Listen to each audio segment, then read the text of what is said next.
Welcome to a journey through 100 philosophical concepts designed to guide you into peaceful sleep. Tonight, we'll explore the deepest questions of human existence, from simple ideas like happiness and truth, all the way to the ultimate mysteries of consciousness itself. Each concept builds naturally on the last, creating a gentle progression that will both educate your mind and relax your body into restful slumber. If you find these philosophical meditations helpful for sleep, please give this video a like and subscribe for more content that combines ancient wisdom with modern rest. And I'm curious, where in the world are you listening from tonight? Drop a comment below and let me know your location. There's something beautiful about knowing that people across the globe are falling asleep to the same timeless questions that have fascinated humanity for thousands of years.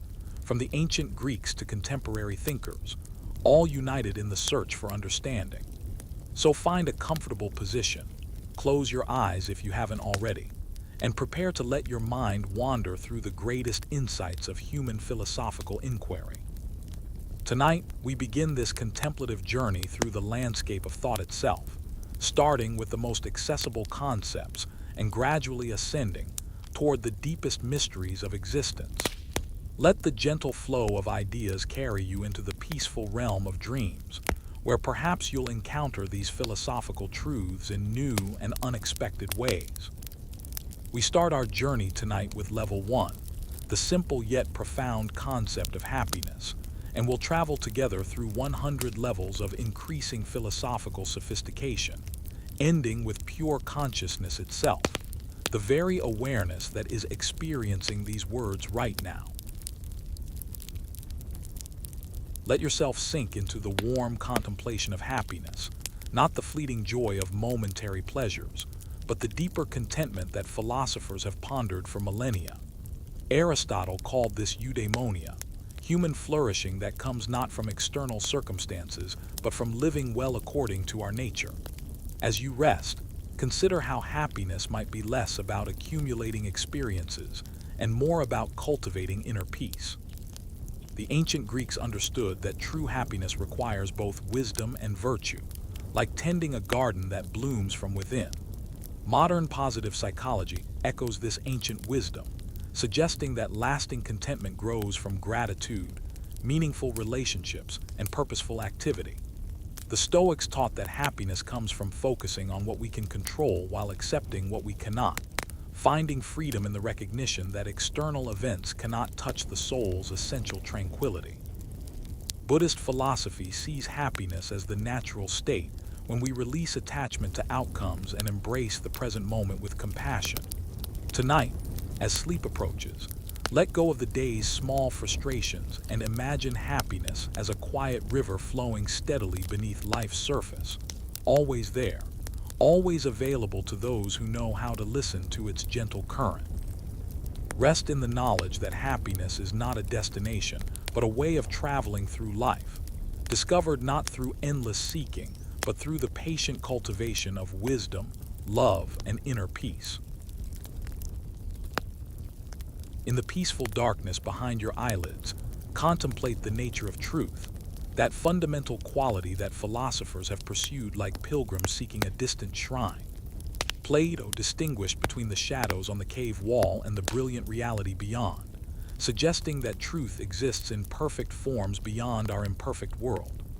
Aristotle grounded truth in correspondence with reality, the harmonious alignment between our thoughts and the way things actually are. Eastern traditions speak of truth as something to be lived rather than merely understood intellectually, a direct knowing that transcends the limitations of conceptual thinking. As your breathing deepens, consider how truth might be like water, taking the shape of whatever container holds it, yet maintaining its essential nature. Some truths are scientific facts discovered through careful observation. Others are mathematical certainties revealed through logical reasoning, and still others are the deep truths of the heart that can only be known through direct experience. The medieval mystics understood truth as divine revelation, while modern philosophers debate whether truth is discovered or constructed by human consciousness. Tonight, Rest in the possibility that truth is not something to grasp, but something that reveals itself to the quiet mind, like stars that become visible only when we stop staring directly at them and allow our vision to soften into receptive awareness. Allow your mind to settle on courage, not the loud bravery of battlefields, but the quiet strength that carries us through ordinary moments of difficulty. Aristotle taught that courage lies between the extremes of cowardice and recklessness, a golden mean that requires both feeling fear and acting despite it. The Stoic philosophers understood courage as a cardinal virtue, the strength to face whatever fate brings with equanimity and grace. Marcus Aurelius wrote that courage is not the absence of fear, but the judgment that something else is more important than fear. As you prepare for sleep, reflect on how courage might manifest in small daily choices. The decision to speak truthfully when lies would be easier, to forgive someone who has hurt us, or to try something new despite uncertainty. Physical courage protects the body, but moral courage protects the soul and the integrity of our deepest values. The Buddhist tradition speaks of the courage to face life's impermanence, to let go of attachments that cause suffering, and to open our hearts to the full range of human experience. In the gentle space between waking and sleeping, imagine courage as a warm light within your chest, neither blazing nor dim, but steady and reliable. This inner strength doesn't eliminate fear, but transforms it into wise action, teaching us that true bravery lies not in the absence of vulnerability, but in the willingness to remain open and authentic despite life's uncertainties. Let your thoughts drift to the philosophical wonder of friendship, those chosen connections that Aristotle considered essential to the good life.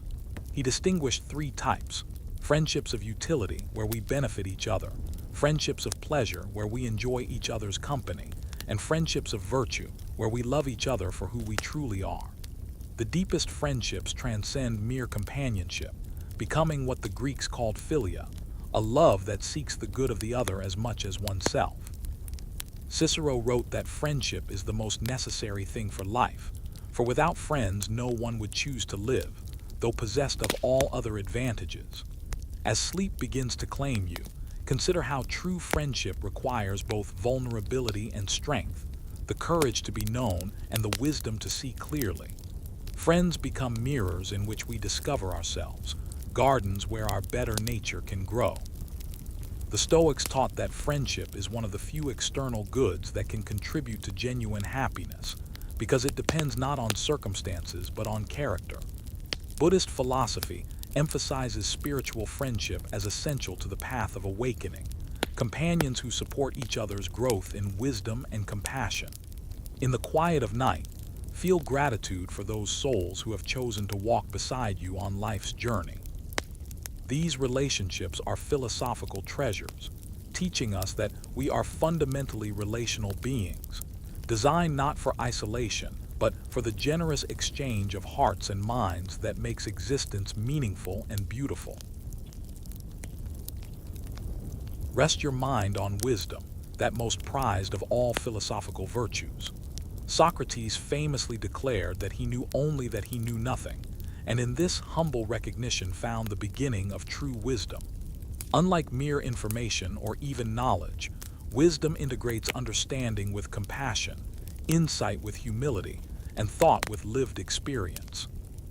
Aristotle distinguished between theoretical wisdom, knowing eternal truths, and practical wisdom, the ability to navigate life's complexities with good judgment and moral sensitivity.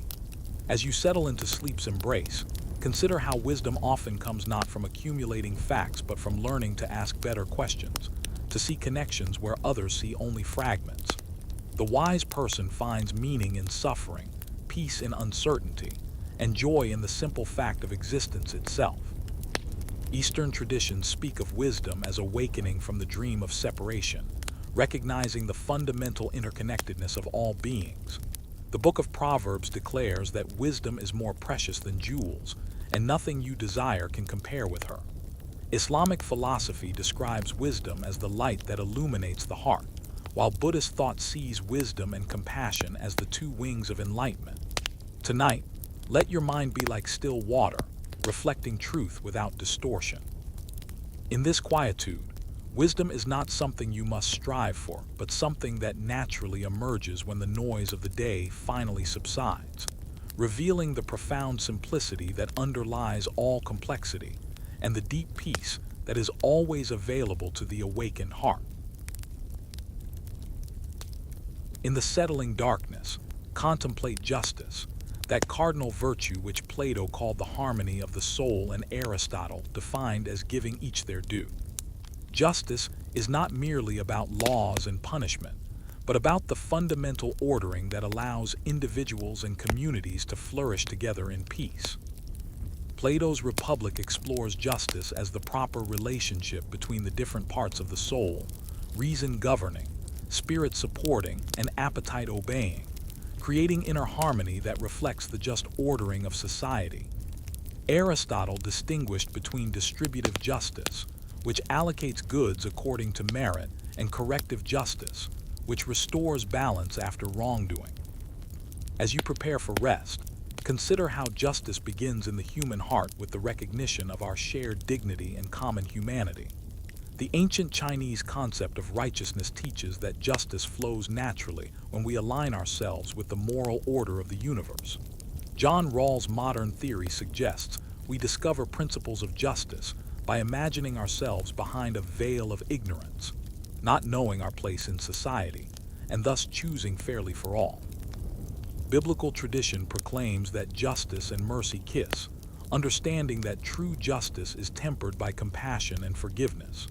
Tonight, as your consciousness settles into sleep's embrace, let justice remind you that we are all interconnected, that what affects one affects all, and that the highest law is love expressed through fairness, kindness, and respect for the inherent worth of every being.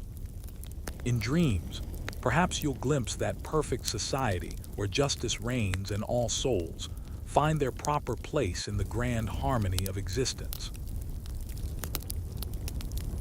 In this tranquil moment, let your mind wander through the philosophical landscape of beauty, that mysterious quality that stops us mid-step and opens our hearts without reason or explanation. Plato believed beauty was one of the fundamental forms, an eternal standard by which all lovely things participate in the divine order of reality. Kant suggested that beauty exists in the harmonious play between imagination and understanding, a pleasure that asks for nothing beyond itself and points toward a deeper unity underlying all experience. As you settle deeper into rest, consider how beauty appears in countless forms. The mathematical elegance of a spiral shell, the way light falls across a loved one's face, the perfect phrase that captures an ineffable feeling, the simple grace of leaves dancing in autumn wind. Beauty seems to whisper that the world is more than mere matter, more than simple survival and competition. It suggests an underlying order, a hidden meaning that reveals itself not to analysis but to appreciation, not to grasping but to receptive wonder. The ancient Greeks connected beauty with truth and goodness, seeing these as aspects of a single reality. Islamic art expresses beauty through geometric patterns that reflect divine perfection, while Japanese aesthetics finds beauty in impermanence and imperfection. Tonight, as you drift toward sleep, remember that you too are part of this cosmic beauty, a unique expression of the universe's creative impulse, worthy of the same wonder you feel when gazing at a sunset or listening to music that moves your soul to its very depths. As consciousness prepares for its nightly journey, rest in contemplation of love, that mysterious force which philosophers from Plato to modern thinkers have recognized as fundamental to existence itself. The Greeks distinguished several forms: eros, the passionate love that draws us toward beauty and transcendence; philia, the deep friendship based on shared values and mutual respect; storge, the natural affection within families; and agape, the unconditional love that seeks the good of others without expecting anything in return. Plato's Symposium reveals love as the soul's recognition of its other half, the drive toward wholeness that ultimately leads to the love of wisdom and truth. Augustine understood love as the weight that draws the soul toward its proper rest in the divine, while Dante found in love the force that moves the sun and other stars. As sleep approaches, consider how love manifests not only in romantic relationships, but in every moment of genuine care, every act of compassion, every recognition of another's inherent worth. Buddhist loving-kindness embraces all beings without exception, beginning with ourselves and expanding in ever-widening circles. The mystics of all traditions have seen love as the ultimate reality, the very nature of the divine expressing itself through creation. Tonight, let love be both the path and the destination of your journey into sleep. Love for this moment, for your own beautiful existence, for all the beings who share this mysterious adventure of consciousness. In love's embrace, find the peace that passes understanding, the unity that transcends all separation, the home that was never truly lost. In the gentle transition towards sleep, contemplate the profound mystery of time, that dimension which Augustine confessed he understood until someone asked him to explain it, then knew not what to say. Is time the container in which events happen, as Newton suggested, or is it woven into the very fabric of space and reality, as Einstein revealed? Aristotle defined time as the measure of change, while Bergson distinguished between mechanical clock time and lived duration, the flowing experience of consciousness itself. As your mind begins to slow and soften, notice how time seems to stretch and contract, how anxious moments crawl while joyful ones fly, how memories collapse decades into vivid instants while meditation can make minutes feel like hours. Heidegger saw human existence as essentially temporal, always already thrown from a past we didn't choose toward a future we must create. The eternal now of mystical experience transcends linear time, revealing a timeless dimension always present beneath the flow of moments. Eastern philosophy speaks of cyclical time, endless cycles of creation and destruction, while indigenous traditions understand time as circular rather than linear, where past, present, and future interpenetrate in sacred now. Tonight, as you surrender to sleep's timeless realm where hours can pass in what feels like minutes and dreams can contain lifetimes of experience, rest in time's deepest teaching, that the present moment is the only time that truly exists, the eternal doorway through which infinite possibility continuously enters the world of form and experience. As consciousness prepares for its nightly rest, let your mind ascend to Plato's highest insight, the form of the good, that ultimate reality which gives truth to all knowledge and existence to all being. Beyond essence and existence, the good is the source from which all other forms derive their reality, the sun of the intelligible world that makes all understanding possible. Plato suggests that just as the eye needs light to see physical objects, the mind needs the good to apprehend truth and reality. This is not merely moral goodness, but the principle of order, harmony, and meaning that underlies all existence. Aristotle spoke of the good as that toward which all things aim, the final cause that draws all reality toward its fulfillment. Neoplatonists identified the good with the one, the absolute unity from which all multiplicity flows and to which it returns. As you settle into sleep's approach, consider how every genuine desire points toward this ultimate good, the hunger for truth, the longing for beauty, the yearning for love, the search for meaning. Even our mistakes and failures reveal our deep orientation toward something better, something more complete. Christian philosophy found in the good the very nature of God, while Eastern traditions see it as the Buddha nature or Atman, the true self that is one with ultimate reality. Tonight, rest in the profound optimism of this ancient insight, that existence itself is fundamentally good, that consciousness naturally seeks truth and beauty, that the universe tends toward order and meaning rather than chaos and meaninglessness. In sleep's darkness, perhaps you'll glimpse that eternal light which, though invisible to physical eyes, illuminates all knowledge and draws all beings toward their highest possibility. In the quiet settling of evening, contemplate virtue, not as rigid moral rules, but as the flowering of human excellence, what the Greeks called ari. Aristotle taught that virtue is a habit, a way of being that we cultivate through practice until it becomes our natural response to life's challenges.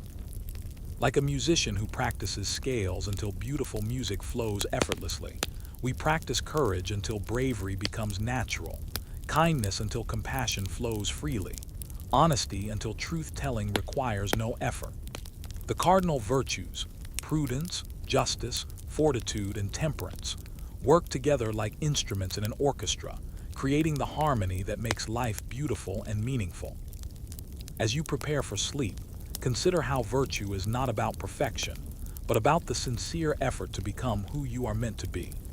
Confucian ethics sees virtue as the natural expression of our inherent goodness, while Stoic philosophy understands virtue as the only true good, something that can never be taken from us by external circumstances. Buddhist thought speaks of the perfections or paramitas: generosity, ethics, patience, effort, concentration, and wisdom, as qualities that purify the heart and lead to enlightenment.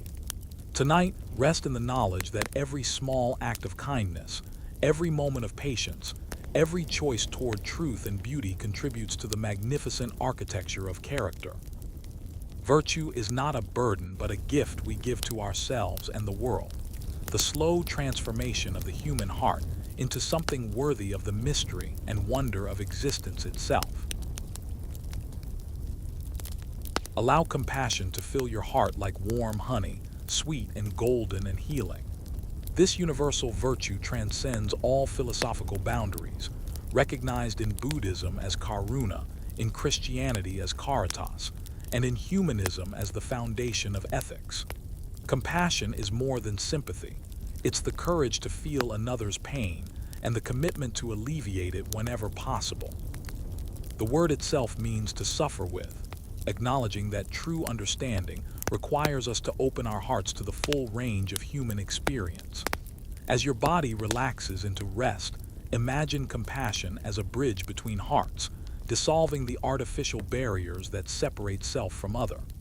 The Buddhist teaching tells us that all beings wish to be happy and free from suffering, just as we do. This recognition naturally gives birth to the Bodhisattva's vow to work for the liberation of all beings, postponing one's own final enlightenment until all can be free. In the Christian tradition, compassion reflects divine love, the mercy that embraces without judgment and forgives without condition.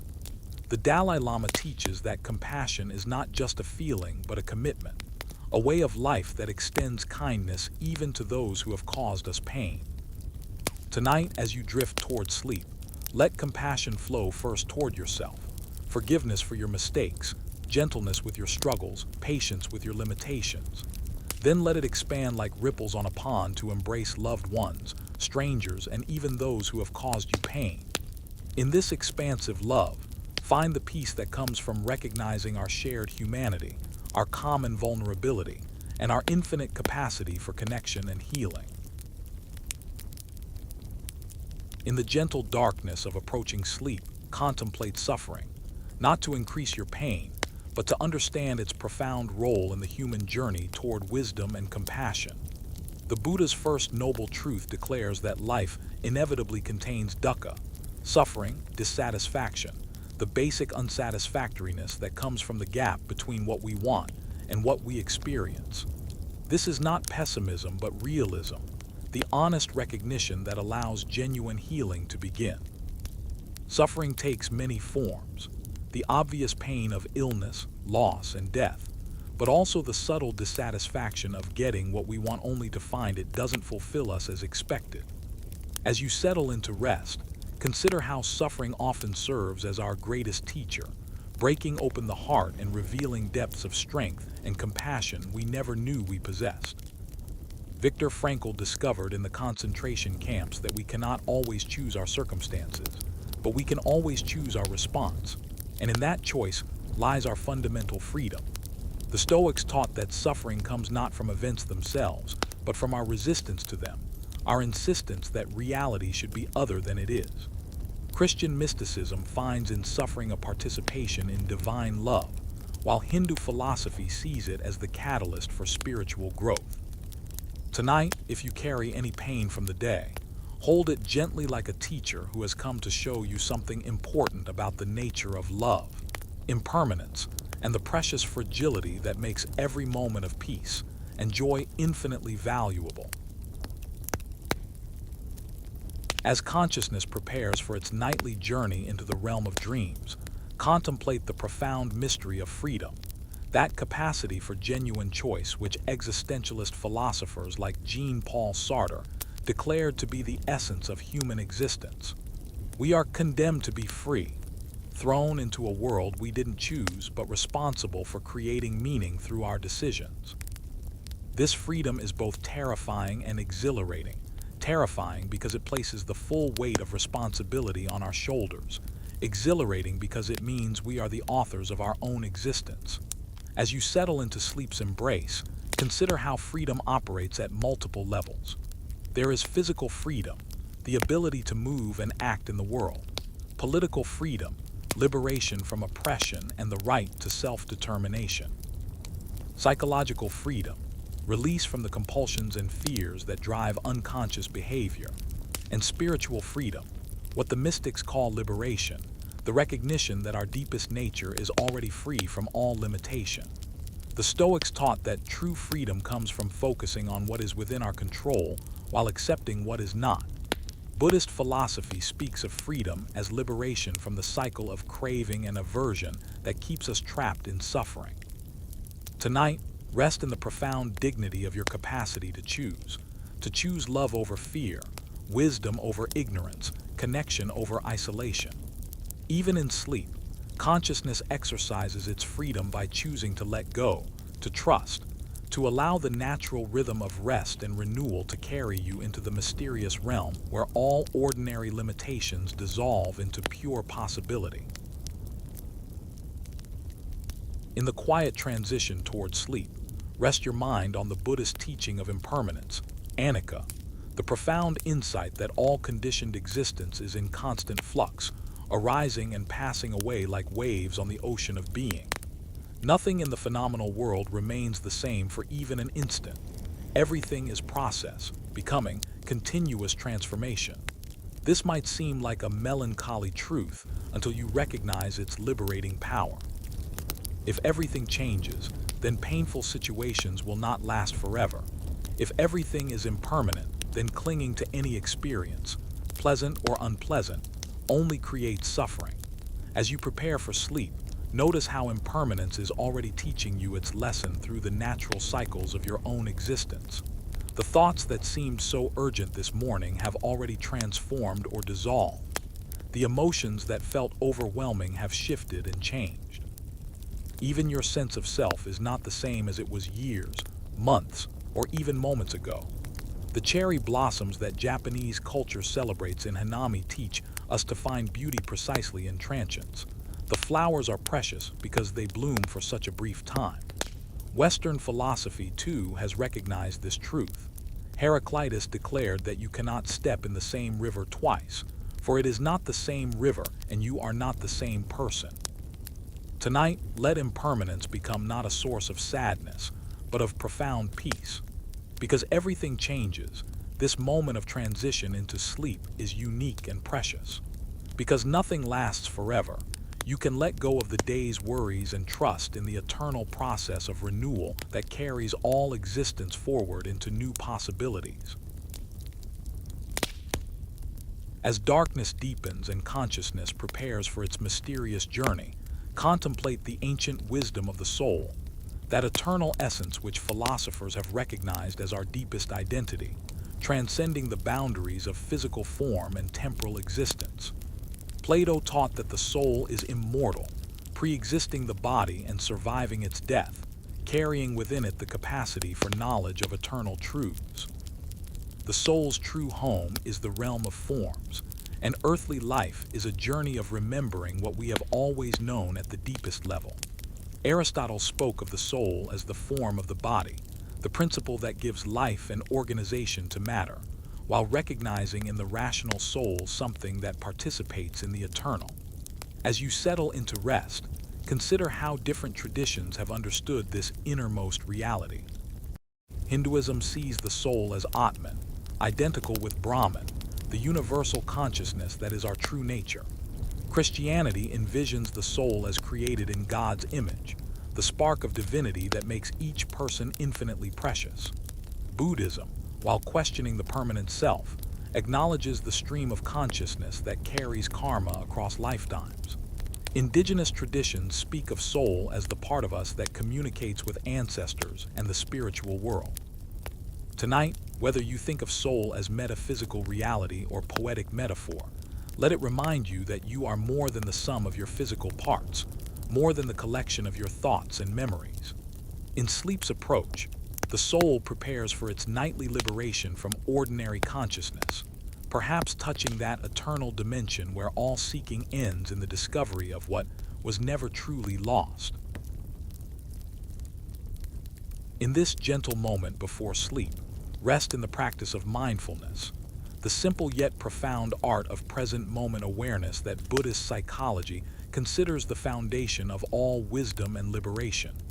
Mindfulness, or sati in Pali, is not a technique but a way of being, a quality of attention that observes experience with clear awareness and without judgment. The Buddha taught mindfulness as the first foundation of meditation, the gentle noting of what is happening right now in body, feelings, mind, and mental objects. As your consciousness naturally begins to slow and soften, notice how mindfulness transforms ordinary experience into something sacred and meaningful. When you pay attention to breathing, breath becomes more than an automatic function. It becomes a bridge between body and mind, a reminder of the preciousness of life itself. When you observe thoughts without getting caught in their content, you discover the spacious awareness in which all mental activity arises and passes away. Thich Nhat Hanh taught that mindfulness makes everyday activities into opportunities for awakening. Washing dishes becomes a meditation, walking becomes a prayer, even falling asleep becomes a practice of conscious letting go. Western psychology has discovered what contemplatives have always known, that mindful awareness reduces suffering, increases emotional regulation, and opens the heart to deeper levels of compassion and understanding. Tonight, as you transition into sleep, practice mindfulness by simply noting the experience of drowsiness, the feeling of relaxation spreading through your body, the gradual dissolution of the day's concerns. In this gentle attention, find the peace that is always available when consciousness remembers its own nature as pure, open awareness. As you drift toward sleep's boundless realm, let your mind expand into contemplation of infinity, that concept which stretches human understanding to its absolute limits and beyond. Mathematicians distinguish between potential infinity, which grows without bound, and actual infinity, which exists as a completed totality. Cantor's revolutionary work revealed that there are different sizes of infinity, an insight that seemed to approach the very structure of divine thought. Aristotle was uncomfortable with actual infinity, preferring to think of it as potential, always becoming but never complete. As consciousness prepares for its nightly dissolution, consider how infinity appears in every direction of human inquiry. Time stretches infinitely backward and forward, space extends without boundaries, numbers continue without end. The mystics have always intuited that infinity is not merely a mathematical concept, but the very nature of ultimate reality. The Hindu tradition speaks of Brahman as infinite consciousness, while Christian theology contemplates God's infinite attributes. Islamic philosophy marvels at Allah's boundless mercy and knowledge. Tonight, as your awareness expands beyond the ordinary boundaries of self and world, let infinity remind you that consciousness itself may be without limits. Every moment of awareness opens onto vast spaces of possibility. Every breath connects you to the endless cycling of elements through cosmic time. In sleep's approach, perhaps you'll glimpse what the mystics have always known, that the deepest self and the infinite reality are not two but one, that consciousness and cosmos arise together in the eternal dance of knowing and being known. In the peaceful settling of evening consciousness, contemplate harmony, that cosmic principle of order and proportion which Pythagoras discovered in the mathematical relationships underlying music, and which philosophers have recognized as fundamental to beauty, justice, and the good life. The ancient Greeks understood harmony not as uniformity, but as the right relationship between different elements, like the notes in a musical chord that create something more beautiful than any single tone. Heraclitus taught that apparent opposites create a hidden harmony, like the tension between bow and string that makes music possible. As you prepare for sleep, consider how harmony manifests at every level of existence. In the body, health represents the harmony of different organs and systems working together. In the soul, Plato described justice as the harmony between reason, spirit, and appetite. In society, good governance creates harmony between different groups and interests. In art, beauty emerges from the harmonious proportion of parts to whole. The Chinese concept of qi describes the harmonious flow of energy that maintains life and well-being, while Ayurveda seeks to balance the different constitutional elements. Modern physics reveals the deep harmonies underlying natural law, the elegant equations that describe everything from planetary motion to subatomic particles. Tonight, as your consciousness naturally finds its own harmonic rhythm, notice how sleep itself represents a return to harmony, the gentle synchronization of brain waves, the slowing of heart rate, the relaxation of muscles. In this natural harmony, rest in the profound teaching that peace comes not from eliminating differences, but from finding the right relationship between all the various aspects of existence, creating a symphony of being where every element has its proper place and contributes to the beauty of the whole. As consciousness prepares for its nightly journey into mystery, rest in wonder, that philosophical emotion which Aristotle declared to be the beginning of all wisdom, and which continues to drive human inquiry into the deepest questions of existence. Wonder is more than curiosity. It's the profound amazement that strikes us when we truly recognize how extraordinary ordinary existence really is. Why is there something rather than nothing? How does consciousness arise from matter? What is the nature of time, space, and causality? These questions emerge not from academic interest, but from genuine amazement at the sheer fact that anything exists at all. As you settle into sleep's approach, let wonder fill your awareness like starlight filling the night sky. Wonder at the fact that you are conscious, that you can think about thinking, that you can ask questions about your own existence. Wonder at the intricate complexity of your body, the billions of cells working in perfect coordination, the precise chemistry that maintains life, the mystery of how brain activity becomes subjective experience. The pre-Socratic philosophers felt this wonder when they first asked what everything is made of, moving beyond mythological explanations toward rational inquiry. Medieval mystics experienced wonder when contemplating divine infinity, while modern scientists feel it when discovering the elegant laws that govern everything from galaxies to quarks. Tonight, let wonder be your guide into sleep's mysterious realm. Wonder at the fact that consciousness can voluntarily release its grip on the waking world, trusting in natural processes to maintain and restore life. In wonder's embrace, find the humility and openness that allows wisdom to naturally arise, the recognition that existence itself is the greatest miracle of all. As you rest in the quiet darkness, contemplate the profound teachings of existentialism, the philosophy that emerged from Europe's darkest hours, when traditional certainties crumbled like autumn leaves. Jean-Paul Sartre proclaimed that existence precedes essence, meaning we exist first and must create our own meaning rather than discovering a predetermined purpose handed down by God, nature, or society. This might sound lonely, but existentialists found it profoundly liberating. Simone de Beauvoir showed how this freedom applies especially to those whose essence has been defined by others. Women told they are naturally domestic, people of color told they are inferior, anyone constrained by social expectations about who they should be. Albert Camus faced the absurdity of existence head-on, concluding we must imagine Sisyphus happy as he eternally pushes his boulder up the mountain, finding joy in the act itself rather than in achieving some final goal. As sleep approaches, consider how existentialism doesn't deny life's difficulties, but transforms them into opportunities for authentic choice. Every moment presents the possibility of becoming who you choose to be rather than who others expect. The anxiety that sometimes accompanies freedom is not a flaw, but a sign that you are truly alive, truly responsible for your existence. In the silence of night, feel the weight and wonder of your radical freedom, the terrifying and beautiful responsibility to create meaning in a universe that offers no easy answers. This is the existentialist's gift, the recognition that meaning is not found like a treasure waiting to be discovered, but forged in the fire of authentic living, moment by moment, choice by choice. Let the ancient wisdom of karma settle over you like a soft blanket as you prepare for sleep.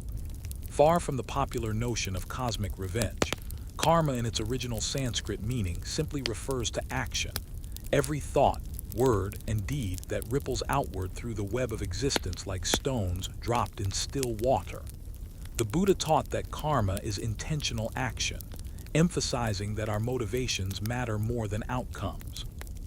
A harsh word spoken in love carries different karmic weight than a kind word spoken from selfishness or manipulation. As your breathing deepens, imagine karma not as a stern judge, but as a patient teacher, showing us the natural consequences of our choices without punishment or reward, simply revealing the inherent order that connects all actions with their results. Hindu philosophy sees karma as the moral law of cause and effect spanning multiple lifetimes, while Buddhism focuses on how our present actions shape our current mental states and future possibilities. The beauty of karmic understanding is that it makes every moment matter. Every small kindness plants seeds of happiness. Every act of wisdom contributes to greater clarity. Every choice toward love rather than fear moves us closer to liberation. Tonight, let go of any guilt about past mistakes and any anxiety about future consequences. Instead, rest in the understanding that each moment offers a fresh beginning, a new opportunity to plant seeds of kindness, wisdom, and peace. Karma is not punishment but curriculum, not fate but the natural unfolding of cause and effect that helps us learn the art of skillful living. In the gentle quietude of approaching sleep, consider the philosophical position of nihilism, not as despair, but as a profound clearing of the ground, like preparing a garden by removing what no longer serves before planting something new. Friedrich Nietzsche, often misunderstood as nihilism's champion, actually diagnosed it as a cultural illness that needed healing, but he also recognized its necessary role in human development. Nihilism declares that life has no inherent meaning, no objective purpose, no cosmic significance, and paradoxically, many find in this stark honesty an unexpected freedom. If nothing is predetermined to matter, then we are free to decide what matters to us. Russian nihilists of the 19th century used this insight to challenge oppressive social structures, while existentialists built entire philosophies on nihilism's foundation of radical freedom. As you rest, consider how nihilism might be like clearing a cluttered room. Sometimes we must remove what's not working before we can create something beautiful. The nihilist's void is not empty but full of potential, like the silence between musical notes that gives meaning to the sound, or the blank canvas that awaits the artist's vision. Albert Camus suggested that recognizing life's absurdity doesn't lead to despair, but to a kind of rebellious joy. If the universe doesn't provide meaning, we can create it ourselves. Tonight, let nihilism's stark honesty be a kind of meditation, stripping away false consolations to reveal the raw material of authentic existence. In acknowledging what isn't there, we create space for what might be, meaning that is chosen rather than imposed, purpose that emerges from freedom rather than fear. As you settle into rest, contemplate the elegant simplicity of utilitarian ethics, the philosophy that judges actions not by rigid rules or noble intentions, but by their consequences for human happiness and well-being. Jeremy Bentham envisioned a philosophic calculus that could measure pleasure and pain with mathematical precision, while John Stuart Mill refined this by distinguishing between higher and lower pleasures, recognizing that intellectual and aesthetic satisfactions are qualitatively different from mere physical gratification. The utilitarian asks one beautiful question: what choice will reduce suffering and increase well-being for the greatest number of people? This approach has shaped modern medicine, economics, and policy making, always pushing us to consider not just ourselves, but the wider circle of beings affected by our actions. Peter Singer's contemporary utilitarian ethics extends this circle to include all sentient beings capable of suffering, challenging us to consider the welfare of animals and future generations.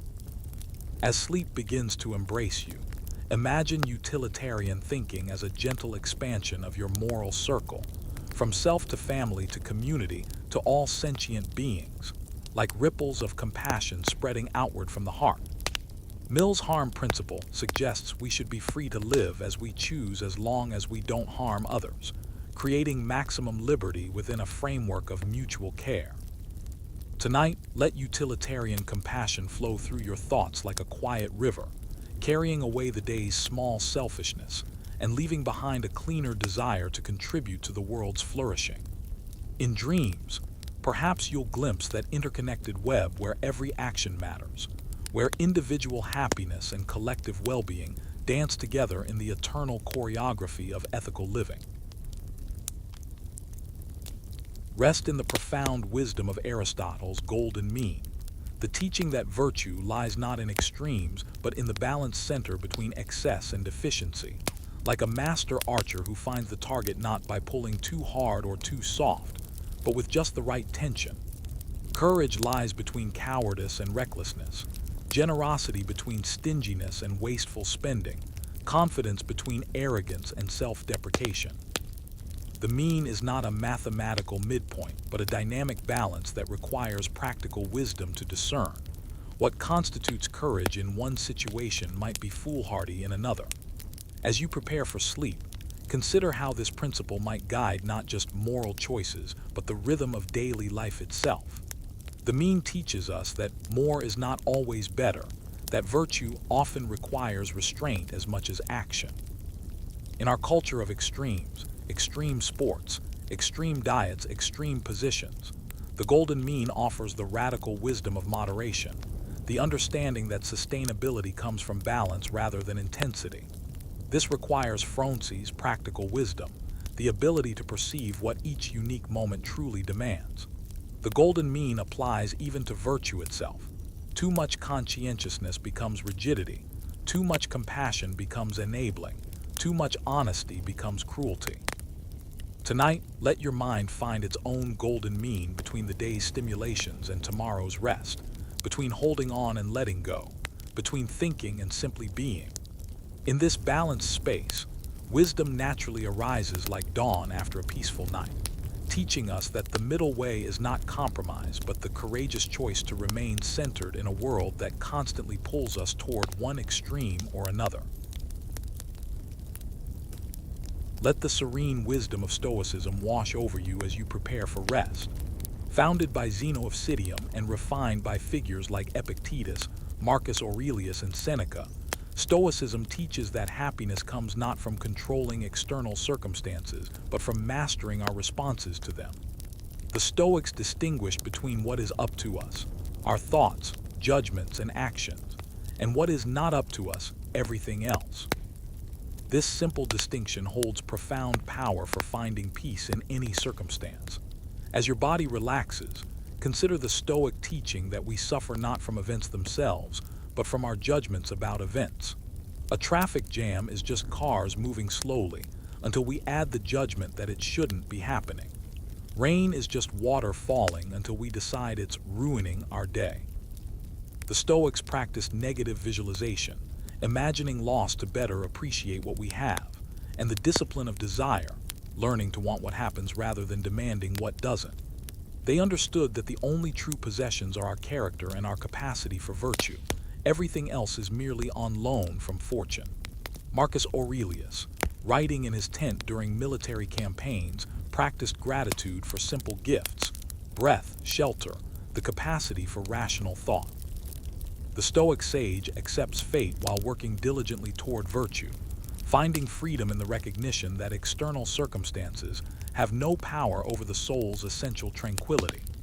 Tonight, like these ancient philosophers facing uncertainty with courage and grace, practice the Stoic art of distinguishing between what you can and cannot control, finding peace in accepting what is while taking responsibility for your response to whatever life presents.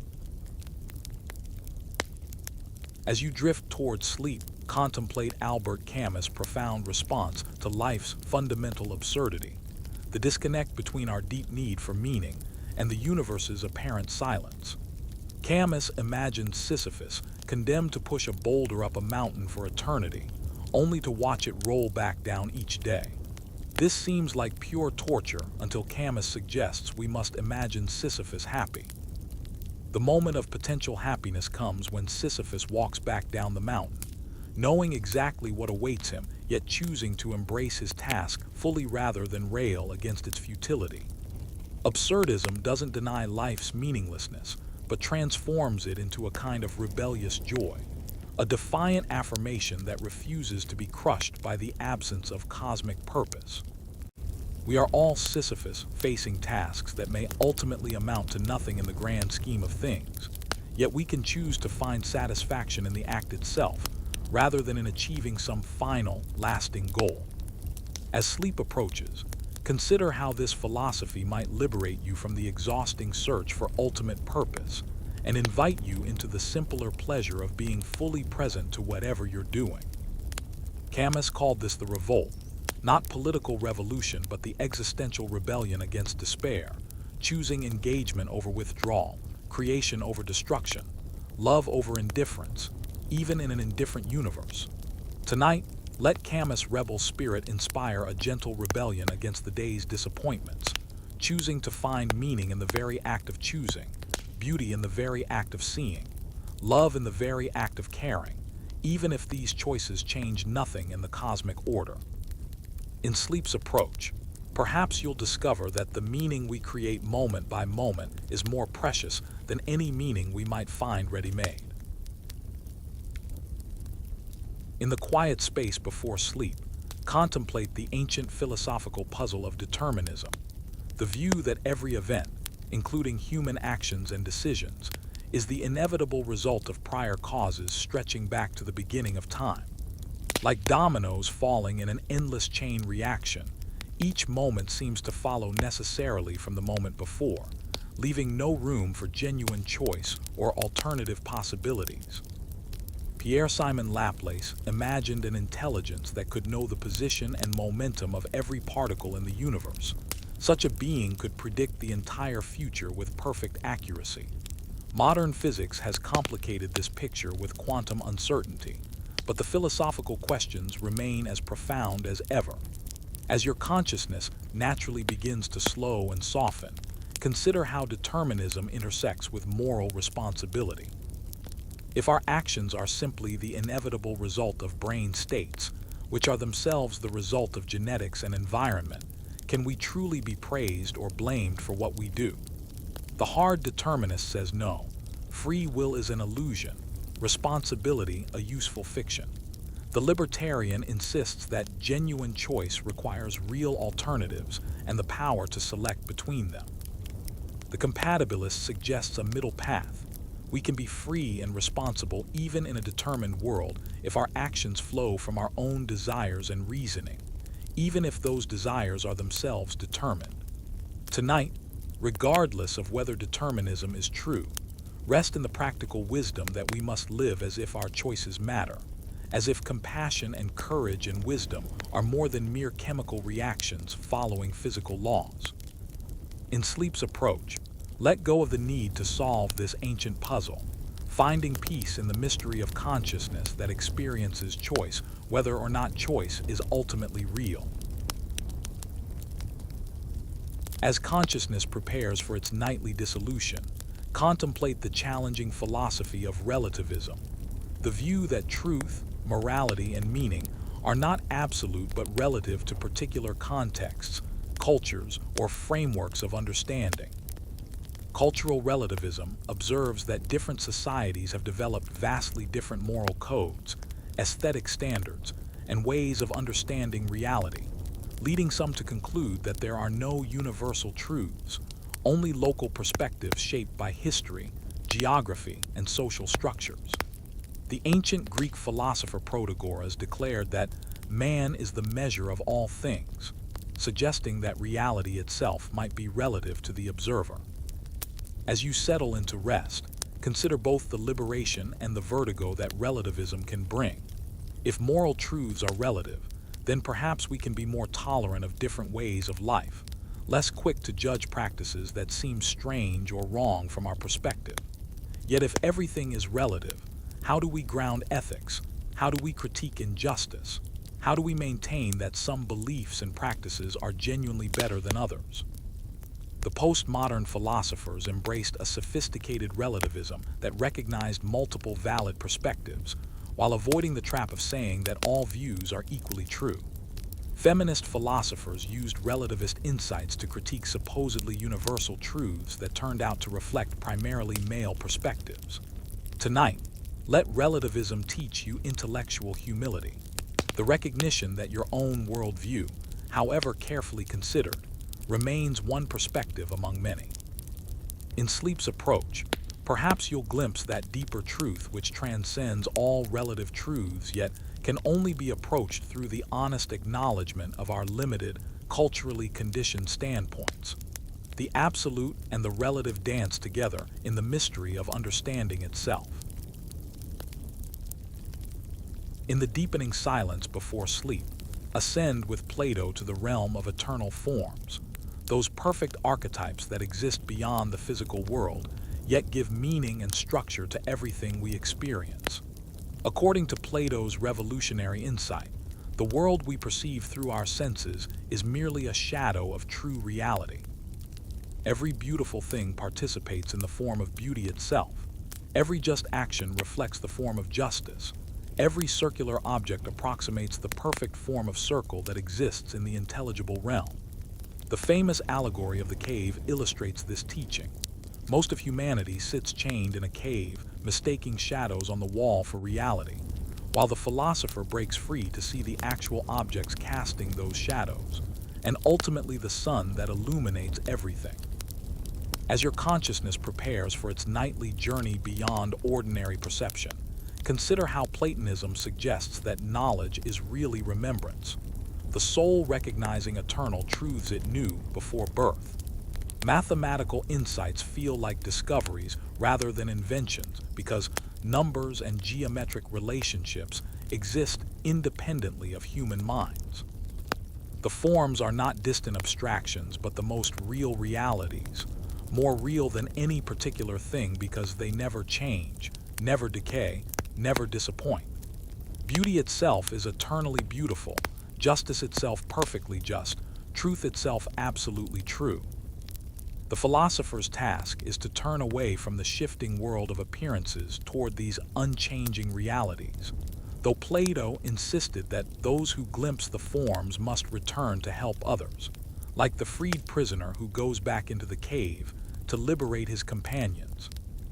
Tonight, as you release your grip on the physical world, let Plato's vision remind you that consciousness itself may be the bridge between worlds, the capacity that allows us to participate in eternal realities even while embodied in temporal forms.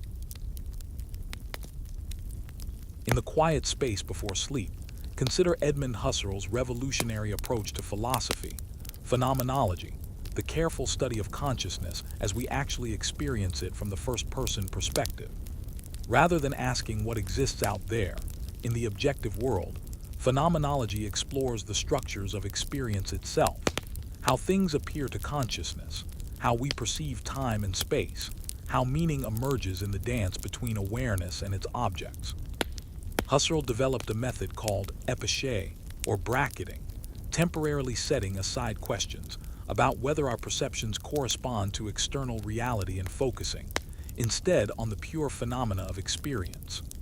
Maurice Merleau-Ponty extended this to explore how we experience the world through our embodied being, while Martin Heidegger examined how we find ourselves thrown into a world of meanings and possibilities. As you settle into rest, practice a gentle phenomenological observation. Notice how sleepiness feels from the inside, how consciousness shifts and changes as you approach the threshold of dreams. Notice the interplay between your body's sensations and your mind's awareness, the way thoughts arise and dissolve, the subtle texture of different moments of experience. Phenomenology teaches us that consciousness is always consciousness of something. It's inherently intentional, directed toward objects of experience, whether real or imaginary. Tonight, let this philosophical method become a form of meditation, a way of appreciating the subtle miracle of being aware, the extraordinary fact that there is something it is like to be you, experiencing this very moment of transition between waking and sleeping, between the known and the mysterious realm of dreams. Let the ancient concept of Dharma settle into your consciousness like sediment in still water, gradually revealing its profound depths. In Buddhism, Dharma represents both the Buddha's teachings and the fundamental laws that govern existence, the natural order that includes both physical laws like gravity and moral laws like the consequences of our actions. In Hinduism, Dharma encompasses duty, righteousness, and the way of life that maintains cosmic and social harmony, the path that keeps the universe in proper balance. As you prepare for sleep, consider how Dharma might be understood as the way things naturally want to flow when not disturbed by ignorance or selfishness. Like water finding its level or plants growing toward light, there seems to be an inherent direction toward balance, justice, and awakening built into the fabric of reality itself. The Buddha's first teaching was called turning the wheel of Dharma, setting in motion insights that help beings find their way from suffering to liberation. Dharma is both the path and the goal, both the practice and the realization, both the means and the end. In Hinduism, each person has their own svadharma, their unique role and responsibility based on their nature, circumstances, and stage of life. The Bhagavad Gita teaches that following one's dharma perfectly, even in difficult circumstances, leads to spiritual fulfillment. Tonight, imagine yourself as part of this vast dharmic flow, not fighting against the current but learning to recognize and align with the deeper patterns that lead toward wisdom and compassion. In this alignment, find a peace that comes not from controlling life, but from understanding how to live in harmony with its deepest truths, allowing the natural wisdom of existence to guide you into sleep's restorative embrace. As you rest in the borderland between waking and sleeping, contemplate one of philosophy's most persistent puzzles, the nature of human freedom and the reality of choice. Do we truly choose our actions? Or are we sophisticated biological machines responding predictably to genetic programming and environmental stimuli? The determinist argues that every event, including human decisions, is the inevitable result of prior causes stretching back to the beginning of time. The libertarian insists that genuine choice requires real alternatives and the power to select between them freely. The compatibilist suggests that freedom and determinism can coexist. We can be free even in a determined world if our actions flow from our own desires and reasoning. As your muscles relax and your thoughts begin to drift, notice the strange experience of choosing to let go. Are you deciding to fall asleep, or is sleep simply overtaking you according to biological necessity? William James suggested that at least in moral crises, we experience genuine choice, moments when the universe hangs in the balance awaiting our decision. Others argue that consciousness is simply along for the ride, creating post hoc narratives about decisions already made by unconscious neural processes. The quantum physicists introduce another layer of mystery. If fundamental particles behave randomly rather than deterministically, does this create space for free will, or just replace determinism with chance? Tonight, regardless of whether free will is real or illusory. Rest in the practical wisdom that we must live as if our choices matter, as if compassion and courage and wisdom are more than mere chemical reactions following natural laws. In sleep's approach, perhaps you'll glimpse that deeper mystery where freedom and necessity dance together in the eternal choreography of consciousness, encountering itself. In the gentle darkness of approaching sleep, contemplate Aristotle's profound insight into human flourishing, eudaimonia, often translated as happiness, but meaning something deeper and more enduring than any temporary pleasure or emotional state. Unlike pleasure, which comes and goes like weather, or even contentment, which can be passive, eudaimonia represents the active realization of human potential through virtuous activity and excellent living. Aristotle argued that just as a knife's excellence lies in cutting well and a musician's in playing beautifully, human beings flourish when they exercise their distinctively human capacities, reason, virtue, and social connection, with skill and grace over the course of a complete life. Eudaimonia is not a feeling but a way of living, not a destination but a manner of traveling through existence. It requires both contemplation and action, solitude and community, discipline and spontaneity, the cultivation of both intellectual and moral virtues. As sleep begins to claim your consciousness, consider what makes your own life flourish in this deeper sense. What activities leave you feeling most fully alive and authentically yourself? What relationships bring out your best qualities and inspire you to grow? What kind of person are you becoming through your daily choices and habitual responses to life's challenges?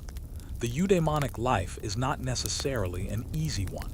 It may require difficult choices, hard work, and the courage to become who you truly are rather than who others expect you to be. But in this ancient wisdom, find comfort in knowing that happiness is not something that happens to you like winning a lottery, but something you create through skillful living, through the patient cultivation of excellence in thought, feeling, and action that transforms ordinary existence into a work of art. As you prepare for sleep, let your mind rest on Immanuel Kant's revolutionary approach to ethics, the categorical imperative, a moral principle that commands absolutely, without reference to our desires, cultural customs, or the consequences we hope to achieve. Unlike hypothetical imperatives that tell us what to do if we want certain outcomes, if you want to be healthy, exercise regularly. The categorical imperative simply tells us what we ought to do because it's right, period. Kant's first formulation asks us to act only according to that maxim, whereby you can at the same time will that it should become a universal law. This transforms moral reasoning from personal preference to logical consistency. Would you want everyone to act as you're considering acting? Could a world function if everyone broke promises, told lies, or treated others merely as tools for their own purposes? His second formulation requires that we treat humanity, whether in your own person or that of another, always as an end and never merely as means. This profound insight recognizes the inherent dignity of rational beings, their right to autonomy and respect simply by virtue of their capacity for moral reasoning. As you drift toward sleep, consider how these principles might transform daily interactions, from promise-making, which you could will everyone to honor, to truth-telling, since universal lying would make communication impossible, to respect for others' choices, recognizing their fundamental right to self-determination. Tonight, rest in the dignity Kant recognized in every human being, including yourself. Even our moral failures cannot erase our fundamental worth as members of what he called the kingdom of ends, a community where every rational being deserves respect not for what they achieve but for what they are. In the tranquil space between day and night, contemplate the Buddha's fundamental teaching, the middle way, discovered through his own spiritual journey from extreme asceticism to indulgence and finally to the balanced path that leads to awakening. Before his enlightenment, Prince Siddhartha nearly died from starvation, believing that punishing the body would free the mind from its attachments and desires. Later, he recognized that both extreme denial and extreme indulgence keep us trapped in cycles of craving and aversion, neither leading to genuine freedom or lasting peace. The middle way applies not just to physical practices, but to all aspects of mental and spiritual development. In philosophy, it means avoiding the extremes of eternalism, everything exists permanently, and nihilism, nothing exists at all. In daily life, it suggests a gentle discipline that neither suppresses natural needs nor indulges every desire that arises. As your body settles into rest, notice how sleep itself represents a middle way, neither the extreme stimulation of constant activity nor the complete unconsciousness of death, but a natural rhythm of renewal and release that honors both activity and rest. The Buddha taught that the middle way requires constant attention and adjustment, like a musician tuning a stringed instrument. Too tight and the string breaks, too loose and it won't produce beautiful music. This path avoids both self-indulgence and self-torture, both blind faith and cynical doubt, both attachment and aversion. Tonight, let this teaching guide you into sleep's embrace, neither clinging desperately to the day's experiences nor rushing anxiously toward tomorrow's possibilities, but finding peace in the present moment's natural flow between engagement and letting go, between effort and surrender, between holding and releasing. As you settle into the natural rhythm of approaching sleep, let your mind rest on the Taoist principle of Wu Wei, often translated as non-action, but better understood as effortless action, acting in accordance with the natural flow of things rather than forcing outcomes through struggle and strain. Imagine water flowing around rocks in a stream.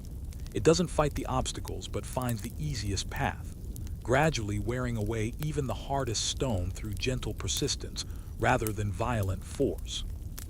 The Tao Te Ching teaches that the sage accomplishes great things by not trying to accomplish them, leads effectively by not pushing or coercing, and teaches profound truths by not preaching or lecturing.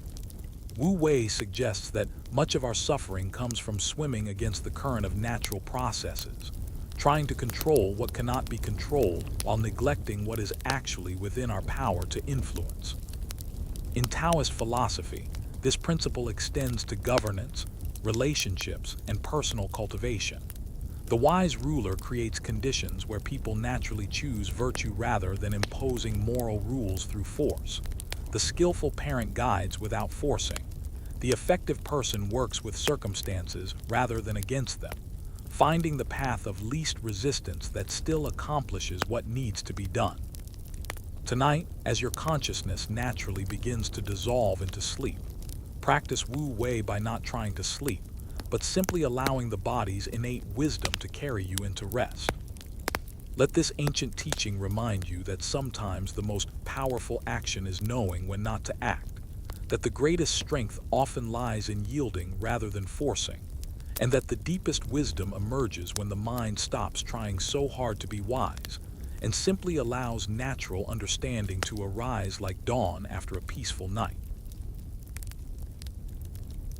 In the gentle quiet of this evening hour, contemplate ataraxia, the ancient Greek ideal of unshakable inner tranquility that both Epicureans and Stoics pursued through different but complementary paths toward peace. Epicurus taught that ataraxia comes from understanding the true nature of pleasure and pain, learning to distinguish between necessary and unnecessary desires, and cultivating friendships that provide emotional security without creating dependency or anxiety. For Epicureans, the goal was not the absence of all pleasure, but the absence of pain and anxiety, achieved through simple living, philosophical contemplation, and the wise enjoyment of life's genuine pleasures. The Stoics approached ataraxia through the discipline of distinguishing between what is up to us and what is not up to us, finding peace through accepting fate while maintaining virtuous intention and right action. Both schools understood that mental disturbance usually comes not from external circumstances themselves, but from our judgments and expectations about those circumstances. As sleep approaches, Imagine ataraxia as a deep lake beneath life's surface turbulence, always present, always available, requiring only the wisdom to dive below the waves of daily concern and rest in the profound stillness that underlies all experience. This tranquility is not indifference or emotional numbness, but the profound peace that comes from aligning with reality rather than fighting it, from accepting what cannot be changed while taking responsibility for what can be influenced. Both philosophical schools taught practical exercises for cultivating this inner peace: meditation on death, to appreciate life more fully; gratitude practices, to counter the tendency toward complaint; and the regular examination of our thoughts and reactions. Tonight, let this ancient ideal guide you into sleep's natural ataraxia, where consciousness releases its grip on problems that seemed so urgent just hours ago, finding restoration in the timeless peace that is always available when we stop struggling and simply rest in what is. As consciousness prepares for its nightly journey between light and darkness, contemplate the profound Taoist symbol of yin and yang, those complementary opposites that dance together in eternal balance, each containing the seed of the other, each necessary for the completion of the whole. Yin represents the receptive, passive, dark, cool, feminine principle, while yang embodies the active, bright, warm, masculine energy, yet neither exists in pure form without its complement. The famous symbol shows each half containing a dot of its opposite, teaching us that within every darkness lies the potential for light, within every light the promise of rest, within every ending the possibility of new beginning. As you settle into sleep's yin embrace after the day's yang activity, notice how this ancient wisdom applies to every aspect of existence. Breathing requires both inhalation and exhalation. The heart both contracts and expands. Consciousness both focuses and relaxes. Life both grows and rests in endless cycles of complementary motion. The Taoist sage learns to honor both aspects, knowing when to act and when to wait, when to speak and when to remain silent, when to hold on and when to let go. Modern science echoes this ancient insight in recognizing how apparent opposites create dynamic stability: positive and negative charges, matter and antimatter, systole and diastole, sympathetic and parasympathetic nervous systems. Tonight, let yin and yang teach you that opposition is not conflict but collaboration, that differences create harmony rather than discord when properly balanced. In sleep's yin darkness, find not the absence of light but its necessary complement, the fertile void where consciousness rests and renews itself before rising again into yang awakening. Rest in the profound teaching that completeness comes not from choosing one side, but from embracing the dynamic dance of complementary forces that creates the eternal flow of existence itself. In the deepening stillness before sleep, contemplate the ancient Greek concept of logos, that divine reason or cosmic principle which the pre-Socratic philosopher Heraclitus identified as the underlying order that governs all existence, from the movement of stars to the thoughts in your mind. Logos is both the rational structure of reality and the capacity within humans to recognize that structure, the universal reason that makes both cosmos and consciousness possible. The Stoics adopted this concept, understanding logos as the divine fire that permeates and directs everything, the providential intelligence that guides the universe toward its proper ends. For them, living according to nature meant aligning human reason with this cosmic reason, finding freedom through voluntary cooperation with the universal will. As your consciousness prepares for its nightly dissolution, consider how logos might be understood as the principle that makes meaning possible, the deep grammar that allows events to make sense, the hidden logic that connects cause with effect, purpose with fulfillment. Early Christian theology identified logos with the Word of God, the second person of the Trinity through whom all things were made, and in whom the divine nature becomes accessible to human understanding. The Gospel of John opens with the mystical declaration that, "In the beginning was the Word, and the Word was with God, and the Word was God." Tonight, As rational consciousness prepares to give way to the non-rational realm of dreams, rest in the possibility that even sleep serves the logos, that the mysterious processes of restoration and integration that occur during unconsciousness participate in the same divine reason that orders galaxies and seasons, that moves atoms and inspires acts of love. In dreams, perhaps you'll glimpse that cosmic intelligence expressing itself through the symbolic language of the unconscious, weaving together the day's experiences into patterns that serve the soul's deeper purposes. As consciousness prepares for its nightly journey beyond ordinary time, contemplate Martin Heidegger's profound insight that human existence, Dasein or being there, is fundamentally temporal, always already stretched between past, present, and future in the unified structure of care. Unlike objects that simply exist in time as if time were a container, human beings are time. We exist as the dynamic integration of having been, coming toward, and making present. Our past is not gone but lives on as thrownness, the circumstances and possibilities we inherit without choosing. Our future is not yet to come but already here as projection, the possibilities toward which we are always already moving. The present is not a static moment, but the moment of vision where past and future meet in decisive action. As you settle into sleep's timeless realm, consider how authentic existence requires owning your finitude, accepting that you are being toward death in a way that transforms every moment with urgency and preciousness. Heidegger argued that most of the time we flee from this authentic temporality into the they-self, losing ourselves in social conformity, treating ourselves as objects, falling into everyday chatter that covers up the fundamental questions of existence. Only in moments of anxiety or confrontation with mortality do we glimpse our authentic possibilities and the radical freedom that defines human existence. Tonight, as you approach sleep's temporary suspension of temporal experience, let Heidegger's vision remind you that time is not just the dimension in which you exist, but the very structure of your being. In dreams, perhaps you'll experience that strange temporality where past and future interpenetrate, where moments stretch into eternities and lifetimes compress into instants, revealing time's true nature as the horizon within which all meaning and possibility emerge. In the quiet transition toward sleep, contemplate Karl Marx's dialectical materialism, the philosophical method that seeks to understand reality through the dynamic interplay of contradictions, recognizing that all existence is characterized by struggle, development, and transformation rather than static being.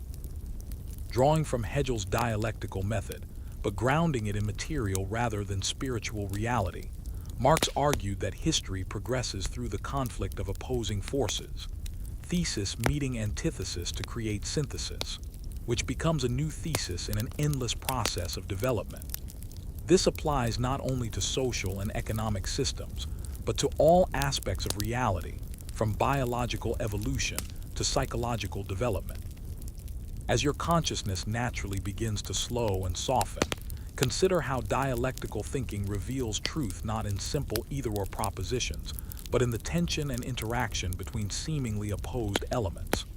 Consciousness and matter, individual and society, freedom and necessity, stability and change, all exist in dynamic relationship rather than simple opposition.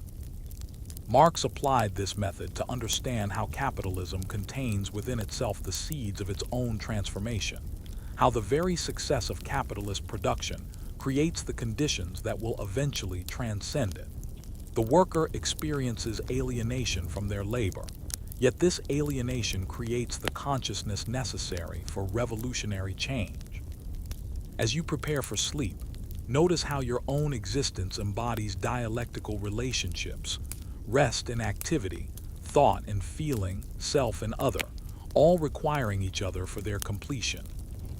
Tonight, let dialectical materialism remind you that apparent contradictions often reveal deeper truths, that conflict can be creative rather than merely destructive, and that everything you experience is part of vast processes of transformation that connect your individual existence to the historical development of humanity itself.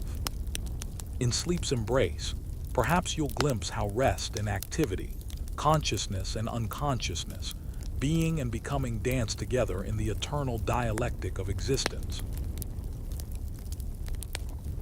As consciousness prepares to dissolve into the mysterious realm of sleep and dreams, contemplate Sigmund Freud's revolutionary discovery of the unconscious, that vast domain of mental activity that operates below the threshold of awareness, yet profoundly shapes every aspect of conscious experience. Freud argued that consciousness is merely the tip of an iceberg, with the unconscious comprising the much larger hidden portion that contains repressed memories, forbidden desires, and primitive drives that civilization requires us to suppress but cannot eliminate. The unconscious speaks to us through symptoms, slips of the tongue, dreams, and the symbolic language of art and religion. As you drift toward sleep, consider how the unconscious challenges our sense of being rational, autonomous individuals in control of our thoughts and actions. Psychoanalysis reveals that we are driven by forces we don't understand, motivated by desires we dare not acknowledge, shaped by experiences we cannot remember but cannot forget. Yet this is not cause for despair, but for a deeper kind of self-knowledge that comes through honest confrontation with our own depths. Carl Jung expanded Freud's insights, proposing a collective unconscious shared by all humanity and populated by universal symbols and archetypes that appear in dreams, myths, and religious imagery across all cultures. The unconscious is not just personal but transpersonal, connecting individual psychology to the deepest patterns of human experience. Tonight, as you prepare to enter the realm where the unconscious speaks most clearly through dreams, approach sleep with curiosity rather than fear about what might emerge from the depths. The unconscious is not the enemy of consciousness, but its necessary complement, the dark soil from which the flowers of awareness grow, the hidden source of creativity, intuition, and psychological healing that makes conscious life both possible and meaningful. In the quiet space before sleep, contemplate one of consciousness's most mysterious features: intentionality, the fact that mental states are always about something, always directed toward objects of awareness in ways that seem to transcend the boundaries of the physical brain. When you think about something. When you fear something. When you love someone or something.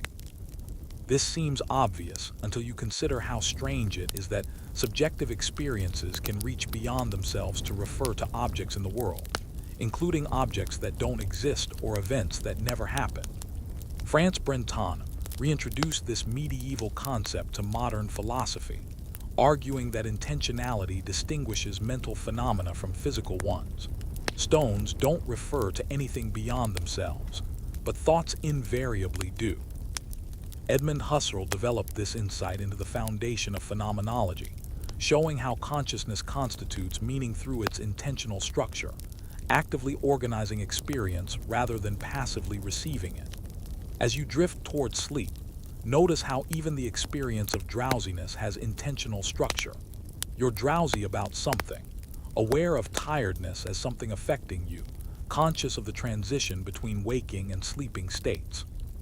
Contemporary philosophers debate whether intentionality requires language, whether computers could have it, and how it relates to consciousness itself. Some argue that intentionality is the mark of the mental, while others suggest it might be a more fundamental feature of reality that consciousness inherits rather than creates. Tonight, marvel at consciousness's ability to transcend itself, to be present to a world beyond the boundaries of brain and body, creating meaning through its own mysterious directedness toward whatever appears within the field of awareness. Dreams reveal intentionality's creative power, generating fictional objects of awareness that feel completely real until we awaken, showing how consciousness can be intentionally directed toward purely imaginary worlds with the same vividness as waking perception. As darkness deepens and consciousness prepares for authentic rest, contemplate the existentialist call to authenticity, the courage to live according to your own deepest truth rather than the expectations, roles, and definitions imposed by others. Soren Kierkegaard, the father of existentialism, argued that the greatest challenge is becoming who you truly are rather than what others want you to be, a task that requires what he called a leap of faith beyond rational justification. Martin Heidegger distinguished between authentic and inauthentic existence. Most of the time we lose ourselves in the they-self, following social norms and public opinion, rather than owning our unique possibilities and fundamental freedom. Authenticity requires confronting your own mortality, accepting the anxiety that comes with genuine choice, and taking responsibility for creating meaning in an absurd universe. As you settle into sleep's embrace, consider what authenticity means in your own life. Where might you be wearing masks or playing roles that don't reflect your true nature? What would it mean to live from your deepest values rather than social approval? Sartre insisted that we are condemned to be free and therefore responsible for creating ourselves through our choices, while Simone de Beauvoir showed how women and other marginalized groups face special challenges in becoming authentic when society has defined their essence in advance. The call to authenticity is not narcissistic but profoundly ethical. Only by becoming genuinely yourself can you offer your unique gifts to the world.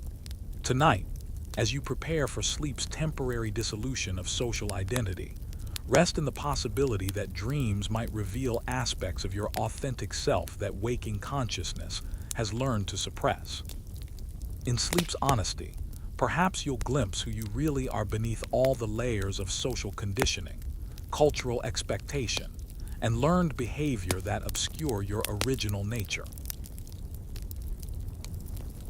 In the profound quiet before consciousness dissolves, encounter Friedrich Nietzsche's most challenging thought: eternal recurrence, the possibility that this exact life, with all its joys and sorrows, triumphs and failures, will repeat infinitely exactly as it has occurred. This is not a metaphysical doctrine about the nature of time, but an existential test. Could you affirm your existence so completely that you would will to live this same life over and over again throughout eternity? Nietzsche presents eternal recurrence as the ultimate measure of life affirmation, the supreme test of whether you truly love your fate, amor fati, or remain secretly resentful about existence itself. The thought experiment forces us to confront every aspect of our lives without the consolations of progress, growth, or final meaning, just endless repetition of precisely what has been. Most people would be horrified by this prospect, but Nietzsche's overman Übermensch would embrace it joyfully, having so fully affirmed life that even its suffering becomes precious and necessary. This requires a radical revaluation of values, moving beyond good and evil toward an aesthetic affirmation of existence as it is rather than as we think it should be. As you prepare for sleep's temporary dissolution, let eternal recurrence challenge every aspect of how you've lived this day. Could you embrace not just the pleasant moments but also the anxieties, frustrations, and disappointments? Would you choose to repeat not only your successes but also your failures, not only your moments of love but also your moments of fear and anger? Tonight, as consciousness cycles through its familiar rhythms toward unconsciousness, contemplate the ultimate question. If this moment, this very transition into sleep, were destined to repeat eternally, would you greet it with joy or despair? In that answer lies the measure of your relationship to existence itself, the degree to which you have learned to say yes to life in all its complexity, beauty, and terrible magnificence. As you rest in the gentle darkness, contemplate the philosophical mystery of intersubjectivity, that shared realm of meaning and understanding that exists between conscious beings, making communication, empathy, and mutual recognition possible. Edmund Husserl struggled with how transcendental consciousness could constitute other minds without falling into solipsism, while Maurice Merleau-Ponty argued that we know other minds not through inference but through direct bodily perception. We see anger in the other's gesture, sadness in their posture, joy in their movement. The German word verstehen captures something essential about intersubjective understanding. It's not just knowing about another person, but understanding them from within, grasping their experience from their own perspective. As your consciousness prepares for its nightly journey, consider how every moment of genuine human connection depends on this mysterious capacity to bridge the gap between separate minds. When someone truly understands what you're trying to say, when you feel seen and recognized by another, when you intuitively grasp someone else's emotional state, these experiences reveal the intersubjective dimension that makes us fundamentally social beings rather than isolated individuals. Eugen Habermas built his entire philosophy on the idea that human reason is essentially communicative. That truth emerges through dialogue rather than monological reflection. Martin Buber distinguished between I-it, relationships that treat others as objects, and I-thou relationships that encounter others as full subjects worthy of respect and recognition. Tonight, as you prepare for sleep's solitary journey, feel gratitude for all the moments of intersubjective connection that have shaped your consciousness. Every genuine conversation, every experience of being understood, every moment of recognizing yourself reflected in another's eyes. In dreams, perhaps you'll encounter that deeper level of intersubjectivity, where the boundaries between self and other become permeable, revealing the fundamental interconnectedness that underlies all apparent separation. In the settling darkness before sleep, contemplate Immanuel Kant's profound analysis of the sublime, that aesthetic experience which overwhelms our capacity for comprehension, yet paradoxically elevates the mind to recognize its own supersensible powers. Unlike the beautiful, which creates harmonious pleasure through the play of imagination and understanding, the sublime confronts us with the infinite, the formless, the absolutely great or powerful in ways that initially frustrate our faculties, yet ultimately reveal our capacity to think beyond all sensible limitations. The mathematical sublime appears when we encounter vastness that exceeds our ability to measure or comprehend, standing beneath a star-filled sky or contemplating infinite space. The dynamical sublime emerges when we face overwhelming power while remaining physically safe, witnessing a thunderstorm from shelter, observing a volcanic eruption from a distance, contemplating forces that could destroy us but don't. As you prepare for sleep, consider your own encounters with the sublime, moments when beauty became so overwhelming it almost hurt, when you felt simultaneously insignificant and exalted, when natural grandeur or artistic greatness stopped thought and opened something deeper than understanding. Edmund Burke emphasized the sublime's connection to terror and awe, while Longinus traced it in great literature that transports readers beyond ordinary experience. The Romantic poets found the sublime in wild nature and intense emotion, while contemporary theorists explore technological and digital sublimes that challenge human comprehension. Tonight, as consciousness prepares to encounter the vast, mysterious realm of dreams, let the sublime remind you that some experiences are too great for ordinary understanding, yet essential for recognizing the full scope of human possibility. In sleep's approach, perhaps you'll glimpse that ultimate sublime, the mystery of consciousness itself, the fact that anything experiences anything at all, the incomprehensible gift of awareness that makes all other experiences possible.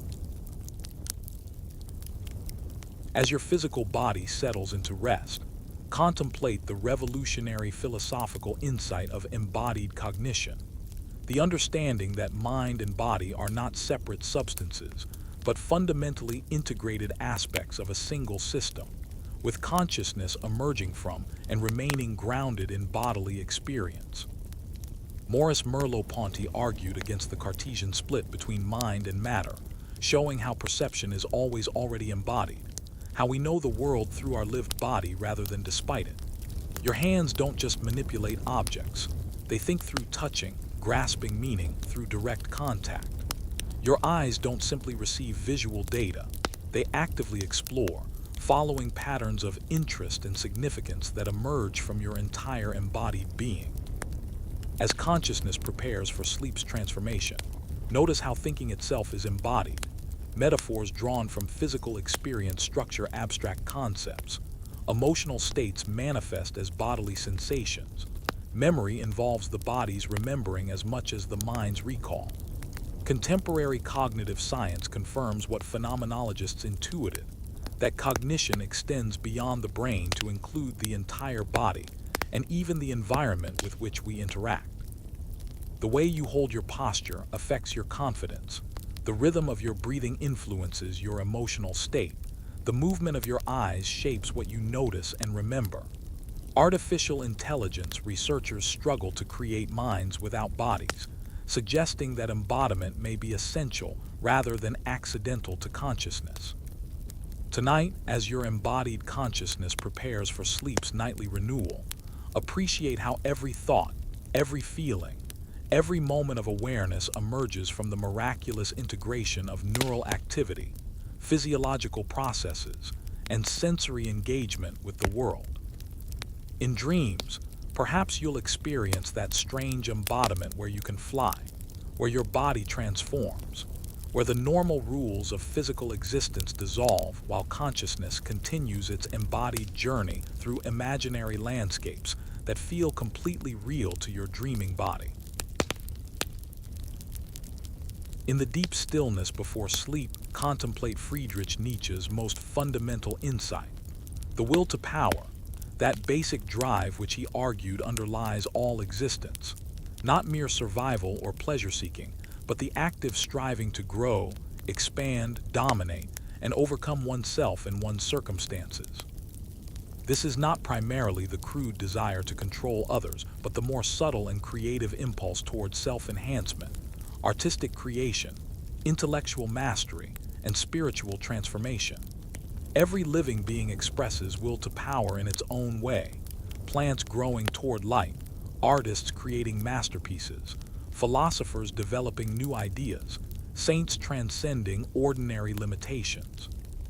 Even apparent self-sacrifice reveals will to power when it serves the enhancement of what one values most highly.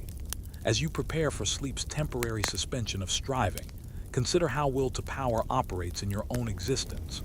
What drives your deepest ambitions? What do you seek to overcome, create, or become? Nietzsche distinguished between healthy expressions of will to power that lead to flourishing and resentful expressions that remain trapped in reactive negativity. The Overman, Übermensch, represents will to power in its highest form, not the domination of others but the creation of new values, the artistic fashioning of one's own existence, the courage to affirm life even in the face of suffering and meaninglessness. This drive operates even in sleep and dreams, where consciousness continues its creative work of integration, processing, and self-transformation. Tonight, as your will to power takes the form of willing rest and renewal, recognize how even letting go serves the deeper purpose of gathering strength for tomorrow's creative activity.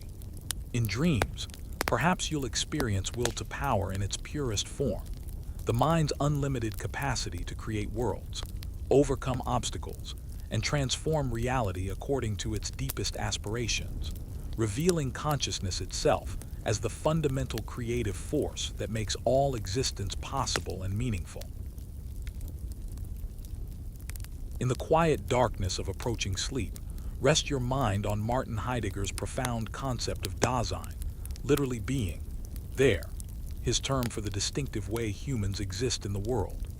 Unlike objects that simply occupy space, or animals that respond to stimuli, human beings are essentially characterized by their openness to being itself, their capacity to ask questions about existence, meaning, and their own mortality. Dasein is always already thrown into a world not of its choosing, finding itself in particular circumstances with particular possibilities and limitations. Yet Dasein is also essentially a projection toward future possibilities, constantly becoming rather than simply being. We exist as temporal beings for whom the past thrownness, present fallenness, and future projection are unified in the structure of care. Heidegger argued that most of the time we flee from this authentic existence into the they-self of social conformity, losing ourselves in everyday chatter and busyness that covers up the fundamental questions of existence. Only in moments of anxiety or confrontation with mortality do we glimpse our authentic possibilities and the radical responsibility that defines human existence. As sleep approaches, consider your own way of being in the world, how you find yourself thrown into circumstances you didn't choose yet must navigate, how you project yourself toward possibilities that may or may not be realized, how you sometimes lose yourself in social roles yet occasionally glimpse your authentic nature. Tonight, let Heidegger's vision remind you that human existence is not a problem to be solved, but a mystery to be lived, a unique way of being that bears responsibility for understanding being itself. In Sleep's approach, perhaps you'll touch that primordial being in the world that exists before all categories and distinctions, the pure there of existence that makes all experience possible. As you settle into Sleep's approach, contemplate the profound art of hermeneutics, the philosophy of interpretation that recognizes understanding as a creative dialogue between interpreter and text, reader and meaning, self and world. Originally developed for interpreting religious scriptures, hermeneutics expanded through thinkers like Wilhelm Dilthey to encompass all human understanding, while Hans-Georg Gadamer revolutionized the field by arguing that we cannot escape our historical situation to achieve objective understanding. Instead, we always interpret from within our own horizon of meaning, and true understanding occurs when our horizon fuses with the horizon of what we're trying to understand, creating not relativism but a richer, more complex truth that emerges through genuine dialogue. Paul Ricoeur explored how we understand ourselves through the stories we tell and the symbols we inherit, while Martin Heidegger argued that all human existence is fundamentally interpretive. We're always already engaged in making sense of our situation, reading the world and ourselves like texts that demand understanding. As consciousness begins its nightly retreat, consider how interpretation shapes every moment of experience. You're constantly reading the world, other people, and yourself, bringing your background of understanding to bear on new encounters, yet also allowing those encounters to transform your understanding in return. Tonight, rest in the recognition that meaning is not something we discover like buried treasure, but something we create through the ongoing conversation between self and world, past and present, question and answer. In dreams, perhaps you'll glimpse the hermeneutical circle where understanding both shapes and is shaped by what it seeks to understand, where the interpreter and the interpreted reveal themselves as partners in the eternal dance of meaning-making that constitutes human existence itself.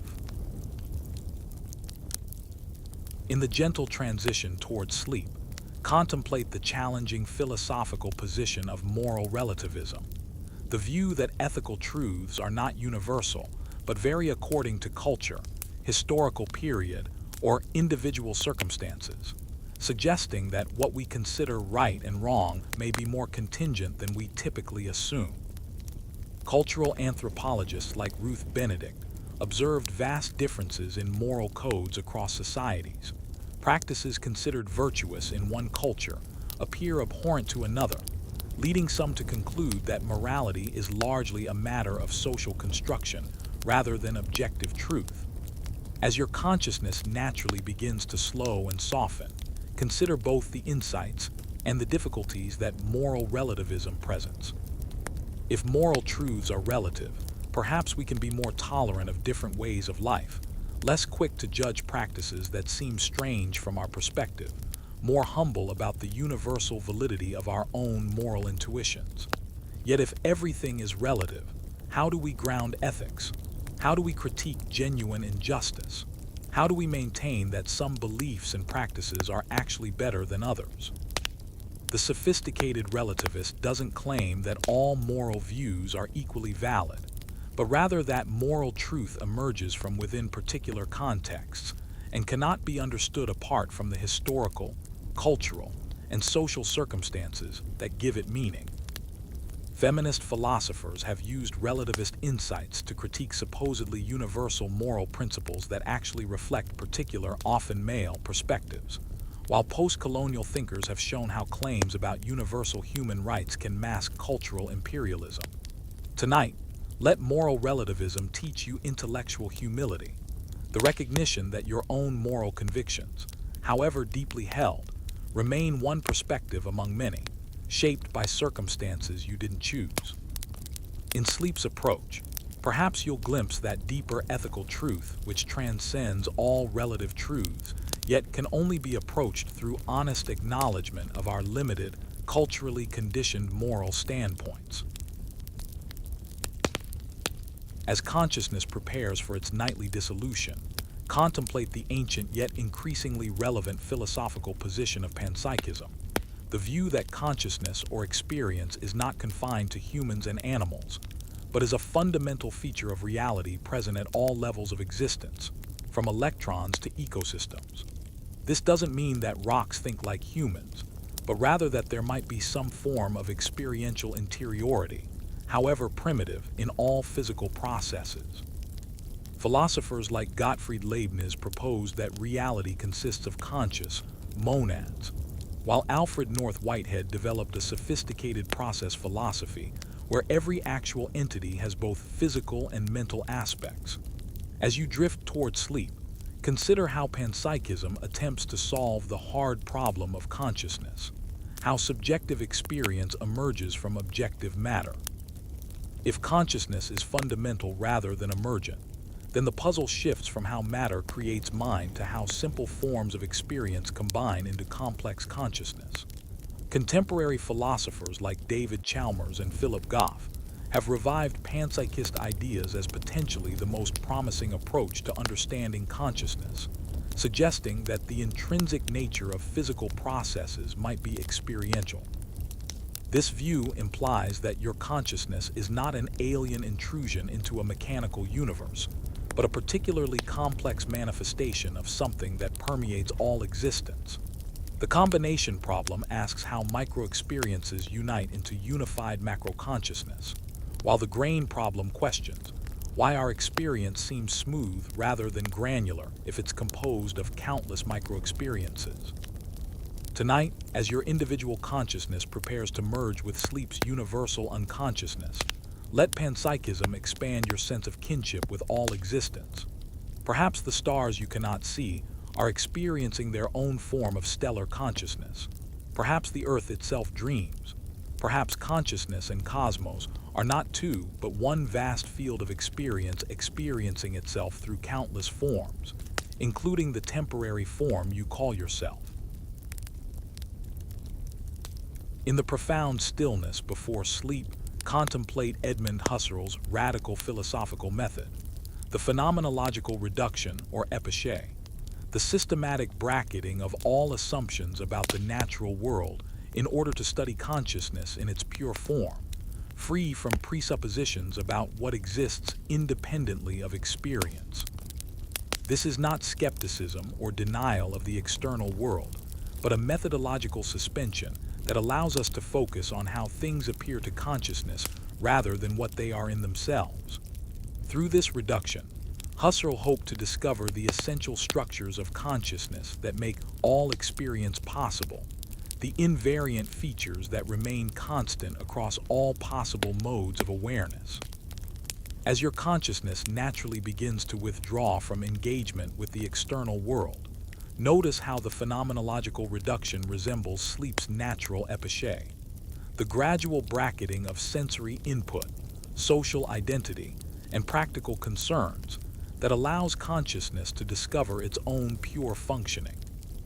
The reduction reveals consciousness as always intentional, always directed toward objects of awareness, yet also shows how consciousness constitutes those objects through its own temporal synthesis and meaning-giving activities. Through the reduction, Husserl discovered that time consciousness is fundamental. Every present moment is thick with retained past and anticipated future, creating the continuous flow that makes coherent experience possible. The transcendental ego emerges not as another object in the world, but as the pure source of all meaning constitution, the anonymous field of consciousness within which all worlds and selves appear. Tonight, as you practice your own natural reduction, letting go of the day's concerns and practical involvements, perhaps you'll glimpse what Husserl called the things themselves, consciousness in its pure form, prior to all interpretation and conceptualization. In this reduction, discover not emptiness but the fullness of pure awareness, the original source from which all experience flows and to which it returns in the eternal circulation of consciousness encountering itself.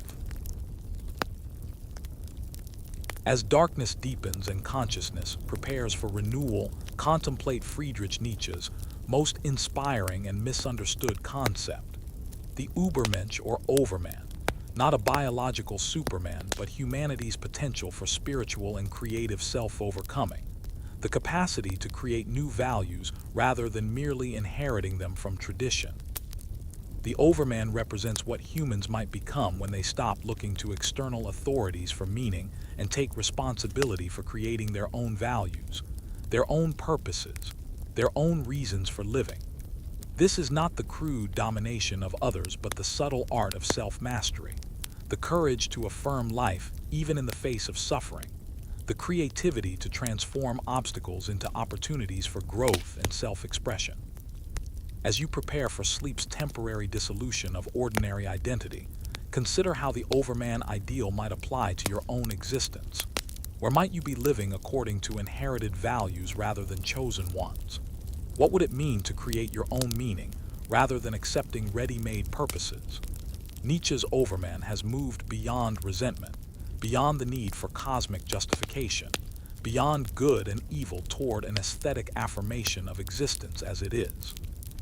This requires what he called amor fati, love of fate, the ability to embrace whatever life presents as raw material for artistic self-creation.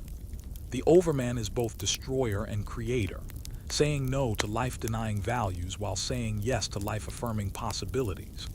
Tonight, as consciousness prepares for its nightly transformation, let the Overman ideal inspire you to see sleep not as escape from responsibility, but as renewal for tomorrow's creative activity. In dreams, perhaps you'll experience that freedom from ordinary limitations which gives a taste of the Overman's liberation from conventional boundaries, the capacity to transform reality through will and imagination, to become who you are rather than who others expect you to be. In the quiet space before sleep, contemplate the profound transformation known as the linguistic turn, the revolutionary shift in 20th century philosophy toward understanding reality, knowledge, and human experience through the lens of language, rather than direct access to objective truth. Ludwig Wittgenstein's later philosophy showed how language games create forms of life, how meaning emerges from use within particular contexts rather than correspondence to external reality. J.L. Austin revealed how language doesn't just describe but performs actions, creating social realities through speech acts like promising, betting, or declaring marriage. As your consciousness prepares for its nightly journey beyond ordinary language, consider how thoroughly linguistic your waking experience has been. Every thought shaped by vocabulary, every perception filtered through conceptual frameworks, every relationship mediated by communication. The linguistic turn suggests that we never encounter raw reality, but always already interpreted reality, always already linguistic reality. Jacques Derrida pushed this insight to its limit, showing how language is characterized by difference, the play of difference and deferral that makes meaning possible while preventing it from ever achieving final presence or closure. Richard Rorty argued that philosophy should abandon its foundational ambitions and become a conversation among different vocabularies rather than a quest for absolute truth. Continental philosophers like Hans-Georg Gadamer emphasized how understanding is always linguistic, while analytic philosophers focused on the logical structure of language and its relationship to reality. Tonight, as you prepare to enter the realm of dreams where language operates according to different rules, where metaphor becomes literal, where wordplay creates reality, where meaning emerges through association rather than logic. Let the linguistic turn remind you that consciousness and language are more intimately connected than we typically realize. In sleep's approach, perhaps you'll glimpse that deeper language which existed before words, the pre-linguistic communication between consciousness and world that makes all verbal language possible.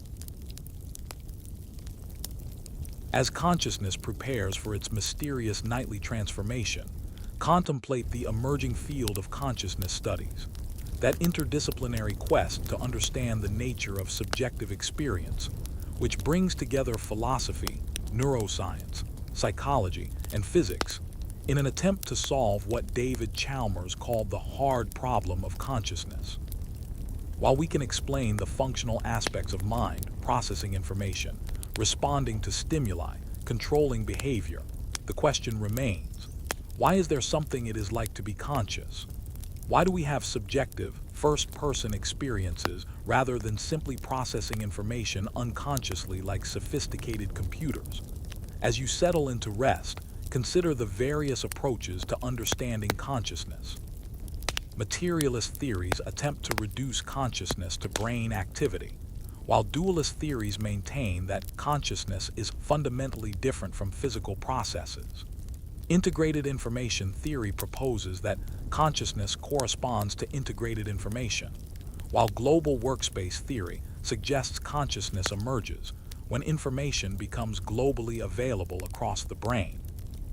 Philosophers debate whether consciousness can be fully explained by physical science, or whether it requires new conceptual frameworks that go beyond current scientific paradigms. The measurement problem in quantum mechanics has led some to propose connections between consciousness and quantum processes, while others argue that consciousness is an emergent property of complex systems. Tonight, as your own consciousness prepares for its nightly journey into altered states, marvel at the mystery you embody. The fact that you are aware, that there is something it is like to be you, that you can contemplate your own consciousness. This may be the deepest puzzle in all of existence. In sleep's approach, perhaps you'll experience consciousness in forms unknown to waking awareness, glimpsing aspects of mind that reveal new clues about the ultimate nature of awareness itself, the irreducible reality that makes all knowledge, all experience, all existence meaningful. In the liminal space before sleep, contemplate post-structuralism, that radical philosophical movement which emerged in France during the 1960s and challenged the very foundations of Western thought by deconstructing fixed meanings, stable identities, and unified structures of knowledge. Thinkers like Michel Foucault, Jacques Derrida, and Gilles Deleuze showed how what we take to be natural and inevitable, identity, truth, power, meaning, are actually historical constructions that could be otherwise. Foucault revealed how knowledge and power are intimately connected, how discourse creates the subjects it claims to study, how madness, sexuality, and criminality are not natural categories, but historical inventions that serve particular social functions.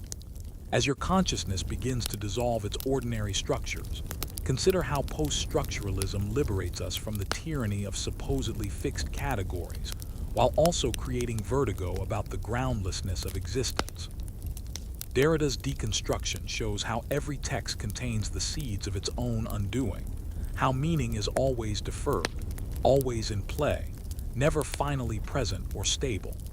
Deleuze and Guattari proposed a rhizomatic model of thought that spreads in all directions rather than following tree-like hierarchies, celebrating multiplicity and difference over unity and identity. This doesn't lead to nihilism, but to new possibilities for thinking, being, and acting that escape the constraints of traditional binary oppositions. Julia Kristeva explored how the subject is always in process, never fully constituted, while Luce Irigaray revealed how supposedly neutral philosophical categories actually reflect masculine perspectives that exclude feminine ways of being. Tonight, as you prepare for sleep's dissolution of stable identity, let post-structuralism remind you that the self you take to be solid and continuous is actually a flowing process, a temporary constellation of forces and relations that could be configured otherwise. In dreams, perhaps you'll experience that fluid identity which post-structuralists describe, where boundaries blur, where opposites interpenetrate, where new forms of subjectivity emerge beyond the limitations of conventional categories. As you drift toward the threshold of sleep and dreams, contemplate David Lewis's extraordinary philosophical thesis, modal realism, the view that all possible worlds are as real and concrete as the actual world we inhabit, existing as complete, spatiotemporally isolated universes, beyond the reach of telescopes only because they're causally disconnected from us. According to Lewis, when we say things like, if Hitler had been accepted to art school, World War II might not have happened, we're referring to genuine alternate realities where these possibilities are actualized. Our world is special to us only because it's the one we happen to inhabit, not because it's more real than countless other worlds where history unfolded differently, where you chose different paths, loved different people, or never existed at all. Lewis argued that possible worlds exist as concrete, physical universes, as real as planets and stars, beyond causal interaction with us only because they exist in entirely separate space-time manifolds. This seems wildly counterintuitive, but Lewis showed how it elegantly solves problems in logic, semantics, and metaphysics that have puzzled philosophers for centuries. Critics argue that modal realism is too expensive ontologically. Surely, we shouldn't believe in infinite universes just to understand modal logic and the meaning of possibility statements.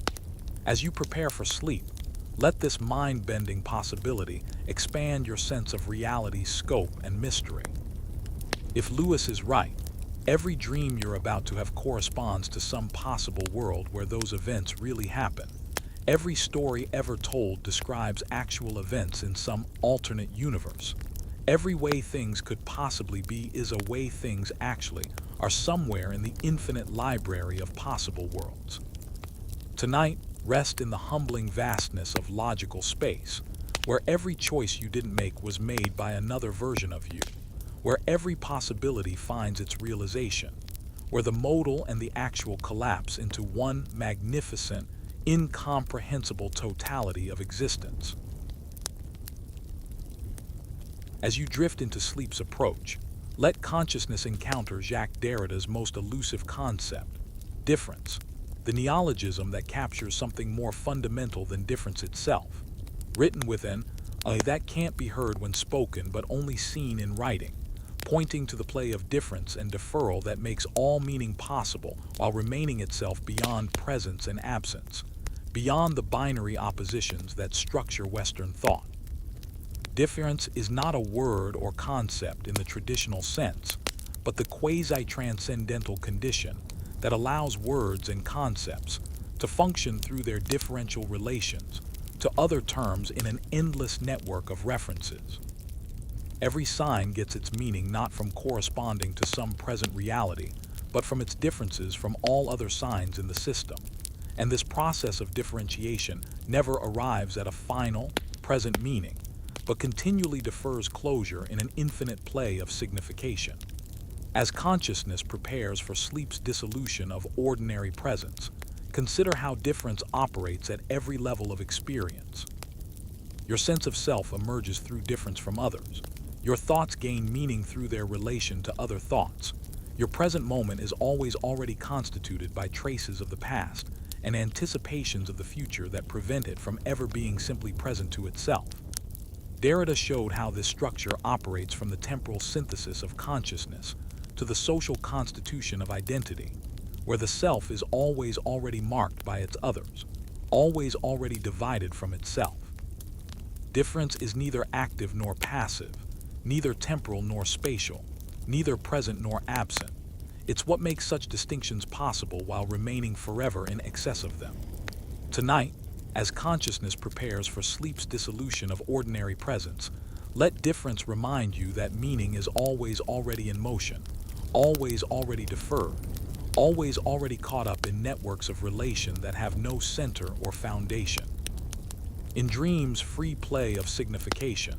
Perhaps you'll glimpse this restless movement that animates all language and experience, the spacing and temporalizing that makes presence possible by constantly differing from itself. In the deep stillness before sleep, contemplate Edmund Husserl's most radical philosophical project, transcendental phenomenology, the attempt to ground all knowledge in pure consciousness through the systematic elimination of all assumptions about the natural world, reaching toward what he called the things themselves in their pure givenness to consciousness. Through the phenomenological epichet or reduction, Husserl proposed to bracket all beliefs about the existence of the external world, focusing instead on consciousness as it gives meaning to experience, revealing the transcendental ego not as the empirical self embedded in the world, but as the anonymous field of consciousness within which all worlds and selves appear. This transcendental turn reveals consciousness as the absolute foundation, because even doubt presupposes consciousness. Even the denial of consciousness requires consciousness to deny itself. As you approach sleep's dissolution of ordinary selfhood, consider Husserl's insight that consciousness is not something we have, but something we are at the deepest level. The pure awareness that makes all experience possible, yet never appears as an object within experience. The transcendental ego is the source of all meaning constitution, the temporal flow that synthesizes past retention and future protension into the living present, the intentional activity that gives sense to everything that appears. This leads to profound questions about intersubjectivity. How does transcendental consciousness constitute other minds without falling into solipsism? Husserl struggled with this problem throughout his career, recognizing that others are given to consciousness as others, not as extensions of my own experience. Tonight, in the liminal space where subject and object begin to blur, perhaps you'll glimpse the transcendental dimension, the pure awareness that witnesses all states of consciousness including their absence, the unchanging background against which all change appears, the light of consciousness that illuminates all experience while remaining itself mysteriously dark to itself. Here, in consciousness examining itself, phenomenology approaches its ultimate horizon, where the transcendental and the absolute converge in the mystery of pure presence. As you rest in the darkness, consider Jean-Paul Sartre's penetrating analysis of bad faith, the various ways we deceive ourselves about our fundamental freedom and responsibility, fleeing from the anxiety of choice into the false comfort of predefined roles and external authorities. Sartre observed that humans are condemned to be free, bearing the weight of choice in every moment, yet we constantly escape this freedom through self-deception. The waiter who over-identifies with being a waiter, playing the role so completely that he believes it defines his essence. The woman on a date who pretends not to notice her companion's advances, treating her hand as a passive object when he takes it. The revolutionary who claims to have no choice but violence, denying the freedom that makes revolution possible. All are examples of bad faith, the refusal to acknowledge the radical freedom that defines human existence. Bad faith often involves treating ourselves as things rather than conscious beings, claiming we have to do what we actually choose to do, or alternating between pure facticity, I am just my situation, and pure transcendence, I am pure freedom. As sleep approaches, gently examine your own relationship with freedom and responsibility. Where might you be hiding from choice behind the mask of necessity? What roles or identities might be serving as escape from the anxiety of authentic existence? Sartre's insight was that even our emotions are chosen. We choose anger to avoid responsibility, choose sadness to gain sympathy, choose fear to justify inaction. Bad faith is seductive because freedom is terrifying, but recognizing it is the first step toward authentic existence. Tonight, rest in the recognition that tomorrow offers countless opportunities to choose authentically, to take responsibility for your existence, and to create yourself anew through conscious action rather than unconscious reaction. Bad faith may be a common human tendency, but awareness of it opens the possibility of living with greater honesty, courage, and genuine freedom. In the deep stillness before sleep, contemplate Martin Heidegger's most fundamental insight, the ontological difference between beings, des seins, and being itself, des sein. The distinction that reveals how Western metaphysics has focused on particular beings, while forgetting the more primordial question of what it means for anything to be at all. Being is not itself a being, not the highest entity or the sum total of all entities, but rather the mysterious letting be that allows beings to manifest themselves as meaningful within horizons of understanding. Throughout the history of Western metaphysics, philosophers have focused on substances, objects, entities, beings, while covering over the more fundamental question of being itself. As consciousness prepares for its nightly withdrawal from beings, consider how even your own existence participates in this cosmic mystery.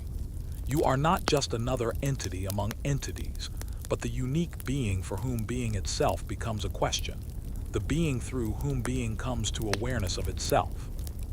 Heidegger argued that this fundamental distinction has been covered over by the metaphysical tradition's focus on beings as simply present at hand, leading to the technological revealing of the world as mere resource for human use, and the forgetting of our own essential nature as shepherds of being. The forgetting of being accompanies the forgetting of the ontological difference, reducing everything to the level of manipulable objects, including human existence itself. Recovery of authentic existence requires remembering this difference, dwelling thoughtfully in the mystery of being's self-concealment and disclosure. Tonight, in the darkness where all particular beings fade from attention, perhaps you'll glimpse what Heidegger called the clearing, Lichtung, the open space of awareness within which all beings can show themselves as they are, the light of being itself that makes all understanding possible while remaining itself mysteriously beyond objectification. Here, in the ontological difference, consciousness approaches the ultimate horizon where thinking and being converge in their mutual belonging. In the quiet before consciousness dissolves into sleep, contemplate one of the most radical positions in philosophy of mind, eliminative materialism, the view that our common sense understanding of mental states will eventually be discarded as neuroscience advances, much as chemistry eliminated alchemy and astronomy eliminated astrology. Paul and Patricia Churchland argue that concepts like belief, desire, pain, and even consciousness are theoretical posits of folk psychology, our pre-scientific theory about how minds work, that will prove as obsolete as humoral medicine or phlogiston chemistry. Just as we no longer explain disease through bad air or combustion through phlogiston, future neuroscience may show that nothing in the brain corresponds to our mental concepts, replacing them with radically different ways of understanding cognition that bear no resemblance to current psychological categories. This doesn't mean experiences don't occur, but rather that we fundamentally misunderstand their nature. Perhaps what we call believing that it's raining will be replaced by descriptions of specific neural activation patterns with no resemblance to propositional attitudes, while pain might be reconceptualized as certain types of distributed processing with no phenomenal properties as we understand them. As your mental states prepare for sleep's transformation, consider how mysterious consciousness really is beneath our folk psychological descriptions. What exactly happens when you decide to turn over, when you remember something, when you feel drowsy? If eliminative materialism is correct, these questions presuppose categories that future science will abandon, like asking about the color of democracy or the weight of Wednesday. Tonight, let this possibility humble our confidence about the mind's nature while opening space for wonder about what consciousness actually is beneath our common sense assumptions. In sleep's dissolution of ordinary mental categories, perhaps you'll glimpse forms of neural activity that bear no resemblance to waking psychology, processes that might someday replace our current understanding of mind, with something as different from folk psychology as quantum mechanics is from ancient atomism. As you rest in the borderland between waking and sleeping, let your mind encounter Jacques Derrida's revolutionary practice of deconstruction, not a method of destruction, but a patient way of reading that reveals the internal tensions and contradictions within texts and concepts, showing how meaning is never as stable or self-present as it appears.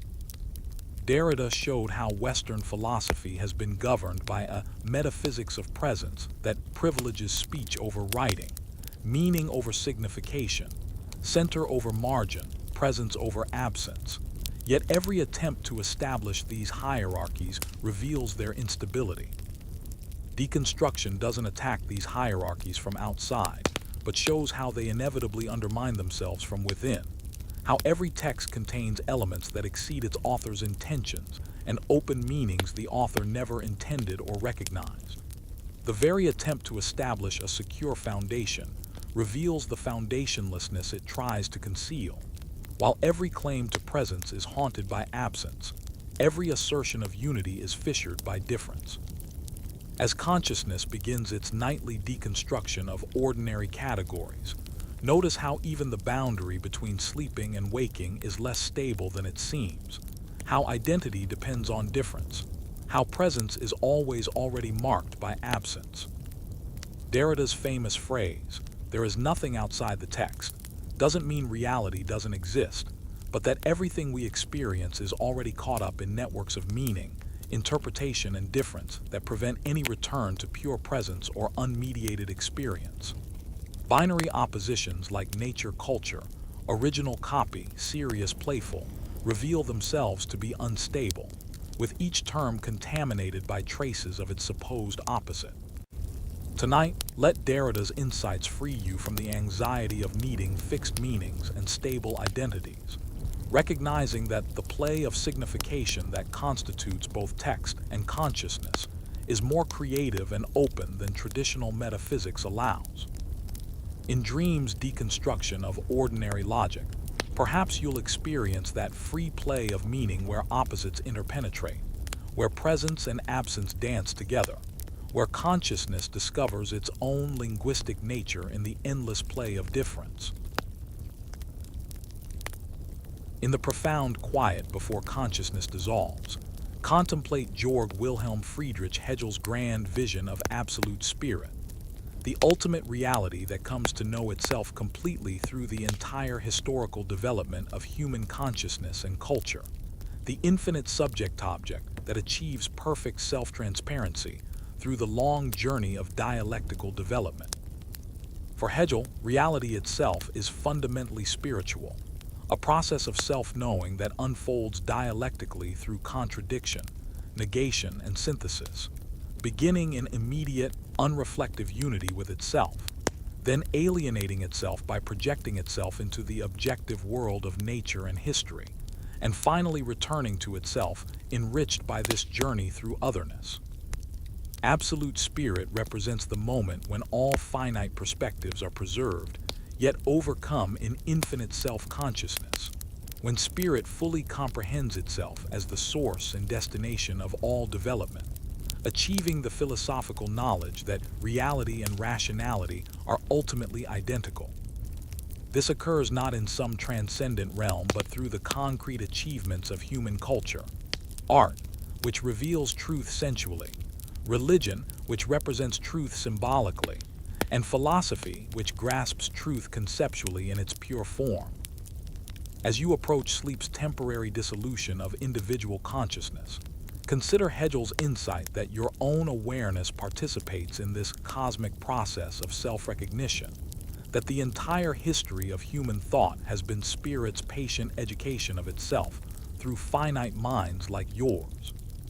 Each stage of history, each form of consciousness, each cultural achievement represents a partial manifestation of spirit's self-development toward complete self-knowledge, where all contradictions are resolved, all alienation overcome, all otherness returned to the unity that was always already implicit from the beginning.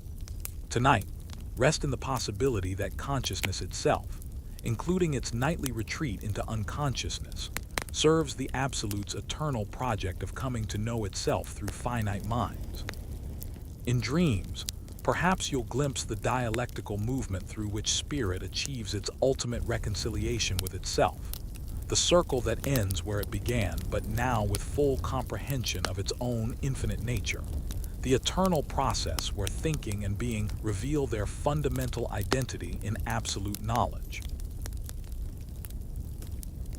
In the profound silence before sleep, contemplate the mystical tradition of apophatic theology, the way of approaching the divine through negation, by saying what God is not rather than what God is, recognizing that ultimate reality transcends all categories of human thought and language.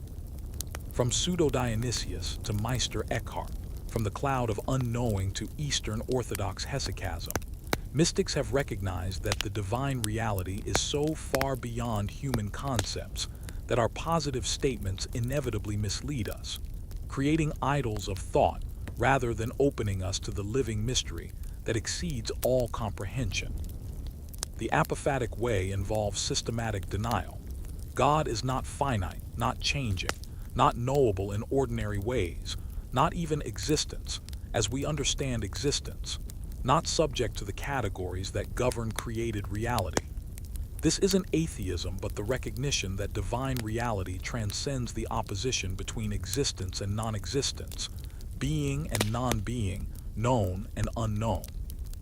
As you drift toward sleep's unknowing, let apophatic wisdom free your mind from the need to grasp ultimate reality conceptually, recognizing that the deepest truths can only be approached through learned ignorance, through the recognition that not knowing may be more sacred than knowing. The medieval mystic Maimonides argued that we approach God's nature most truthfully by negating all anthropomorphic descriptions, while in Eastern Christianity, the essence energies distinction allows for mystical union with divine energies, while maintaining that God's essence remains absolutely unknowable. Perhaps the deepest spiritual practice is the systematic undoing of all concepts about the divine, creating space for that which exceeds all categories to reveal itself in its own way. Tonight, in the darkness behind closed eyes, practice the apophatic way, letting go of mental images and concepts, resting in the fertile void where mystical understanding begins, allowing consciousness to release its grip on all objects and rest in its own objectless source. Here, in the space beyond words and thoughts, something more than knowledge might reveal itself to the quiet heart that has learned to love the darkness more than any light that thought can provide. As consciousness drifts toward sleep, contemplate Hilary Putnam's revolutionary insight that meaning extends beyond the boundaries of individual minds into the external world, challenging our deepest assumptions about the privacy and self-sufficiency of mental content. Through his famous twin Earth thought experiment, Putnam showed that two molecule-for-molecule identical people could have thoughts with different meanings if they exist in different environments. When Oscar on Earth thinks water is wet, and twin Oscar on twin Earth thinks the same sentence, are they thinking the same thought? Putnam argued no, because Oscar's concept refers to H2O while twin Oscar's refers to XYZ, even though their internal mental states are identical.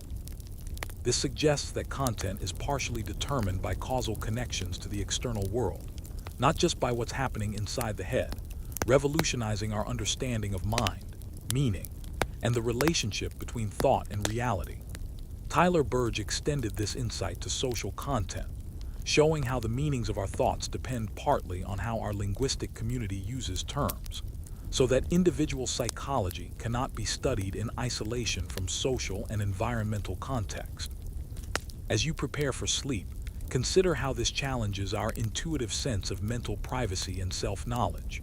Your thoughts about water, about democracy, about consciousness itself, may mean something different from seemingly identical thoughts in other minds, depending on your causal and social environment.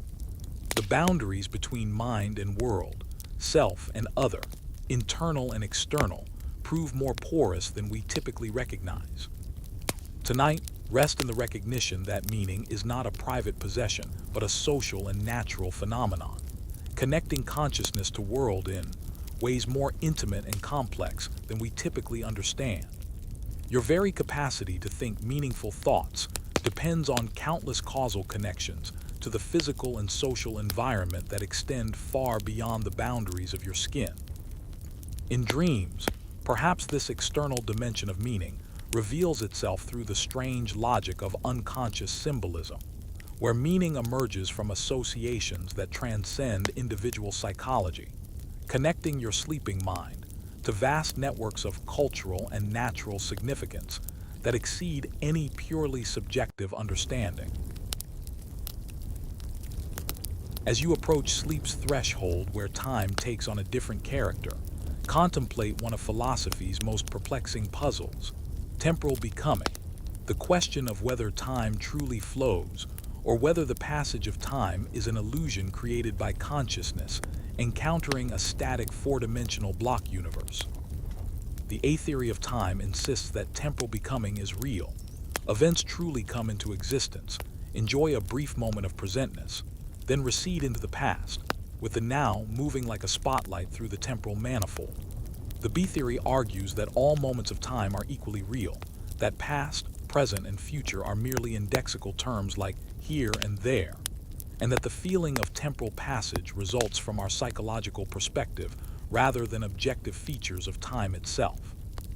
As consciousness prepares for its nightly journey through time's mysteries, consider how Einstein's relativity complicates our common-sense understanding of temporal flow. If simultaneity is relative to reference frames, what does it mean for events to be present throughout the universe? The growing block theory suggests that past and present are real while the future remains open, but this raises questions about the nature of the boundary between existence and non-existence. Presentism maintains that only the present moment exists, but struggles to explain how change is possible without temporal extension, while eternalism embraces the full four-dimensional block, but makes temporal becoming mysterious. The philosophy of time intersects with consciousness studies, as the subjective experience of duration, memory, and anticipation seems intimately connected to whatever objective temporal structure exists.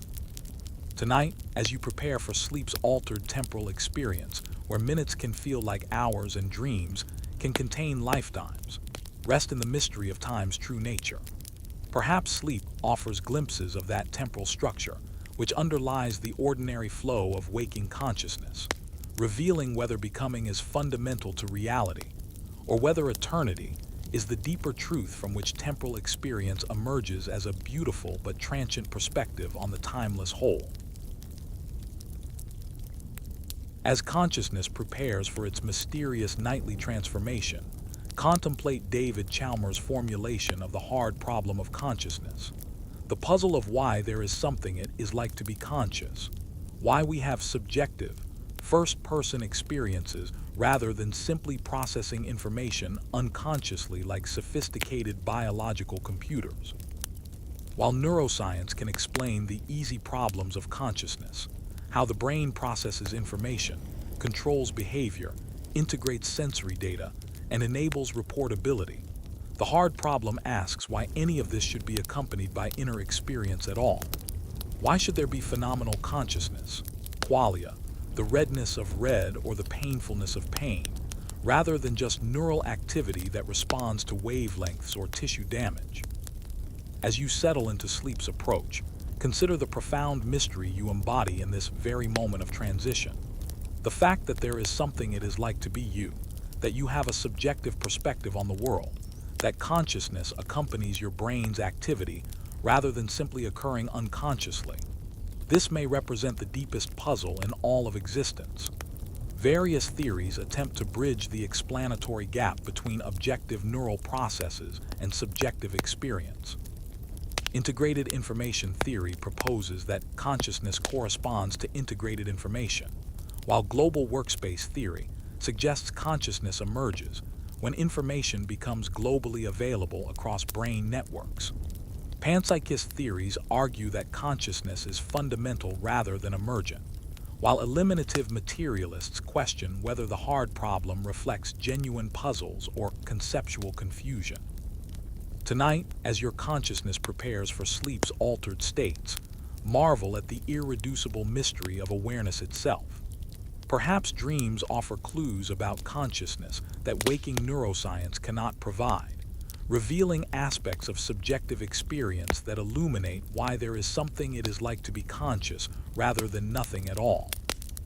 In sleep's dissolution of ordinary awareness, you may glimpse consciousness in forms unknown to waking life, touching the edges of that ultimate mystery which makes all knowledge, all experience, all existence meaningful rather than merely mechanical. In the liminal space before sleep, contemplate Gilles Deleuze and Félix Guattari's revolutionary concept of rhizomatic thinking, a model of thought and reality that spreads in all directions like underground root systems, rather than following the tree-like hierarchies that have dominated Western philosophy. Unlike arborescent structures that proceed from roots to trunk to branches in neat, hierarchical order, rhizomes connect any point to any other point, creating networks of meaning that have no center, no predetermined direction, no fixed beginning or end. The rhizome challenges binary thinking, refusing the either-or logic that creates artificial oppositions between mind and body, nature and culture, individual and society, instead embracing the both-and logic of assemblages where heterogeneous elements connect in unexpected ways. As consciousness prepares for its nightly journey through the rhizomatic networks of dreams, consider how this model transforms understanding of identity, knowledge, and reality itself. Rather than seeking deep, essential truths that ground all knowledge, rhizomatic thinking explores surface connections, lateral relationships, productive encounters between different domains that create new possibilities for thought and action. The self becomes not a unified identity, but a multiplicity, an assemblage of forces, desires, and connections that can be reconfigured in countless ways. Deleuze and Guattari's schizoanalysis maps these flows of desire and connection, showing how established territories of meaning can be deterritorialized and reterritorialized in creative transformations. This approach has influenced everything from literary criticism to political theory to neuroscience, offering tools for thinking complexity that escape the reductive tendencies of hierarchical models. Tonight, as you prepare for sleep's deterritorialization of ordinary consciousness, let rhizomatic thinking free your mind from linear, tree-like patterns of thought. In dreams, perhaps you'll experience that rhizomatic consciousness where any thought can connect to any other, where identity becomes fluid, where new assemblages of meaning emerge through unexpected encounters between different domains of experience, revealing reality as an open network of creative becoming rather than a closed system of fixed being. As consciousness approaches sleep's realm where contradictions coexist peacefully, contemplate the revolutionary development of paraconsistent logic, logical systems that allow contradictions to exist without causing the entire system to explode into triviality, challenging the classical assumption that from a contradiction anything follows. In classical logic, if both P and not P are true, then every statement becomes provable through the principle of explosion, making the logical system useless. Paraconsistent logics reject this principle, allowing some contradictions to exist while maintaining the ability to make meaningful distinctions and valid inferences about other matters. This isn't mere logical curiosity, but a response to real problems in mathematics, computer science, and philosophy, where contradictory information must be processed without abandoning rational thought entirely. As you settle into rest, consider how paraconsistent thinking might apply to lived experience, where contradictory emotions, beliefs, and desires often coexist without destroying our capacity for rational reflection. You can simultaneously love and hate the same person, feel confident and insecure about the same situation, believe and doubt the same proposition without falling into complete incoherence. Quantum mechanics seems to require paraconsistent reasoning when dealing with superposition states that violate classical logical principles, While Buddhist logic has long embraced the tetrama that includes affirmation, negation, both, and neither as equally valid responses to certain questions. Graham Priest and other philosophers argue that paraconsistent logic better captures the structure of reality than classical logic, suggesting that contradictions are not just linguistic mistakes, but genuine features of how things are. Tonight, as you prepare for sleep's suspension of ordinary logical constraints, let paraconsistent thinking liberate you from the anxiety of needing to resolve all contradictions immediately. In dreams, perhaps you'll experience that paraconsistent consciousness where opposites interpenetrate, where you can be simultaneously yourself and someone else, where logical impossibilities become perfectly natural, revealing a deeper logic that transcends the either-or constraints of waking thought. In the quiet transition towards sleep, contemplate the revolutionary theory of enactivism, the view that cognition is not computation over internal representations, but skillful activity that emerges from the dynamic coupling between organism and environment, challenging traditional assumptions about mind as something that happens inside the head. Developed by Francisco Varela, Humberto Maturana, and others, enactivism argues that cognitive processes extend beyond the boundaries of the individual brain to include the entire embodied organism in its environmental niche, with perception and action forming an inseparable sensory-motor loop, rather than a one-way flow from sensation to cognition to action. Your mind doesn't passively receive information about the world and then compute responses.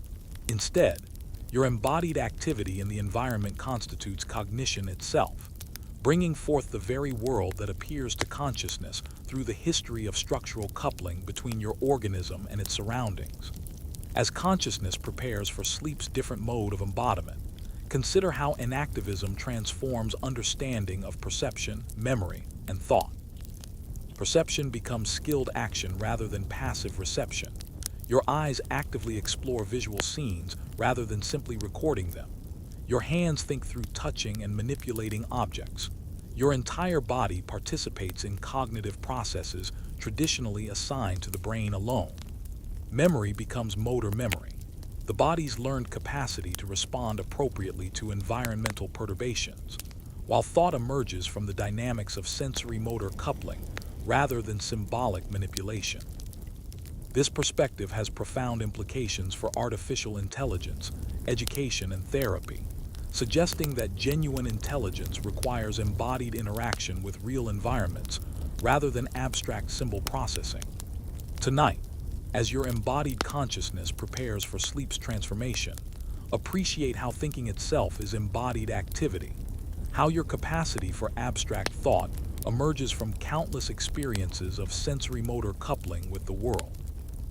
In dreams, perhaps you'll experience enactive cognition in its purest form, consciousness that creates the very worlds it explores through the activity of exploration itself, revealing mind and world as co-emergent aspects of a single dynamic process of embodied sense-making.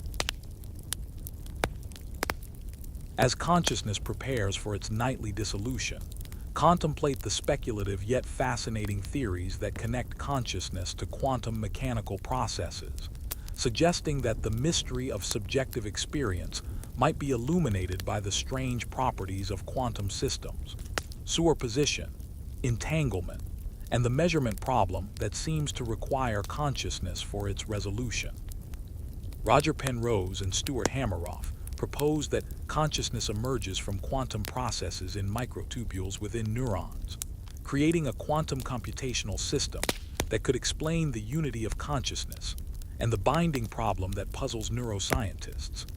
Henry Stapp argued that consciousness plays a fundamental role in quantum mechanics through the collapse of the wave function, while Amit Goswami suggested that consciousness is the ground of all being from which both mind and matter emerge.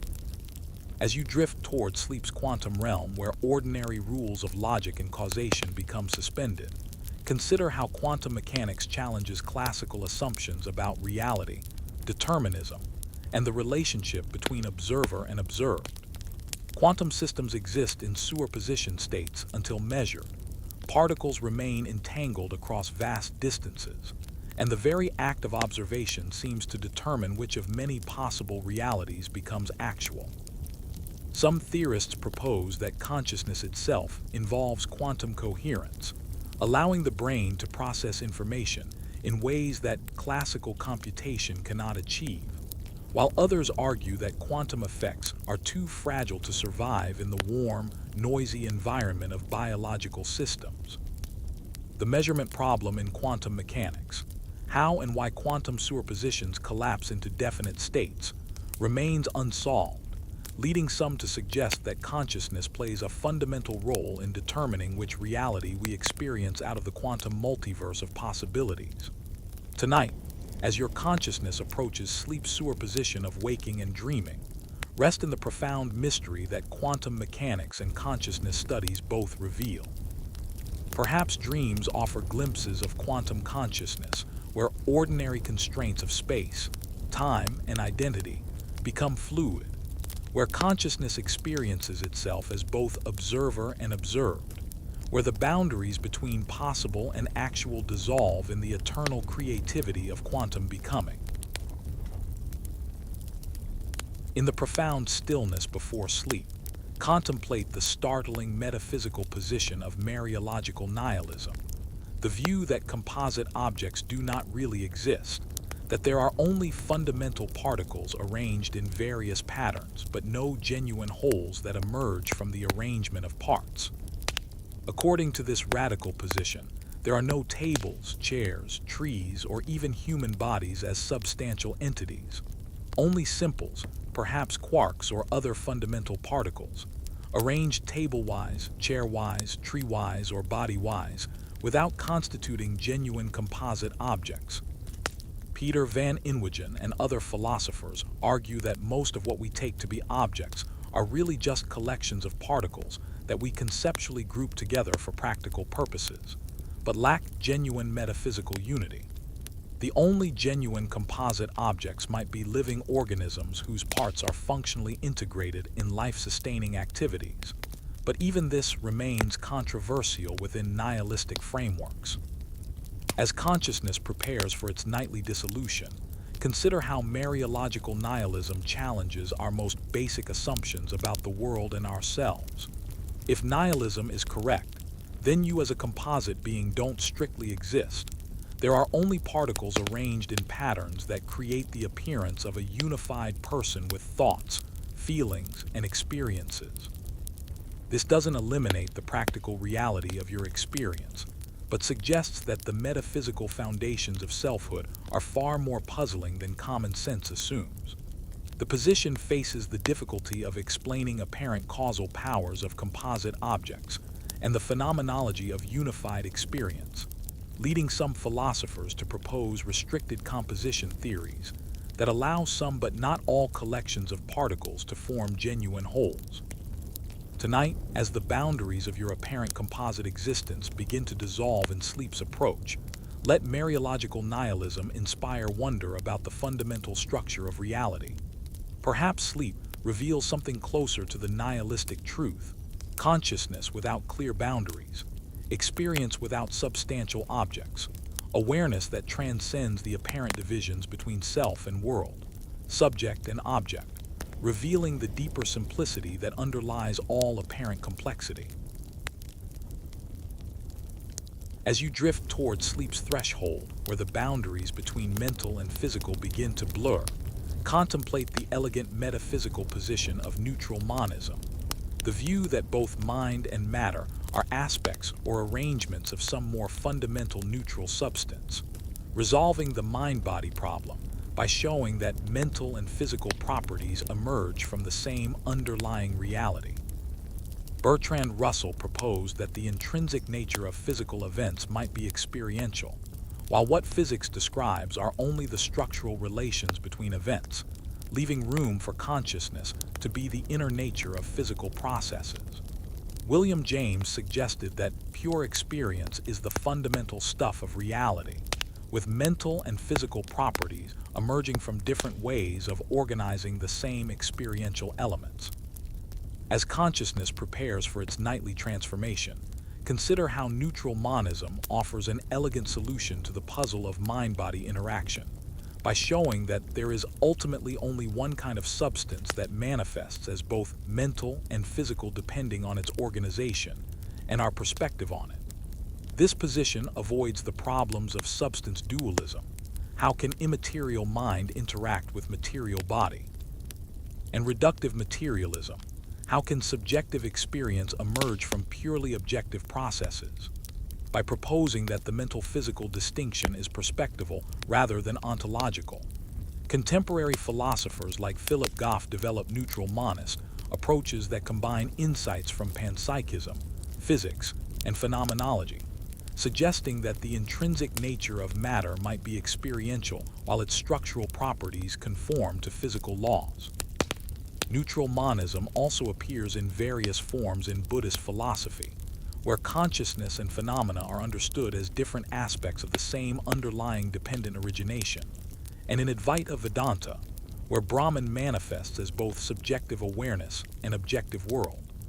Tonight, as you prepare for sleep's dissolution of ordinary subject-object dualities, rest in the possibility that consciousness and world are not two substances, but two aspects of one neutral reality.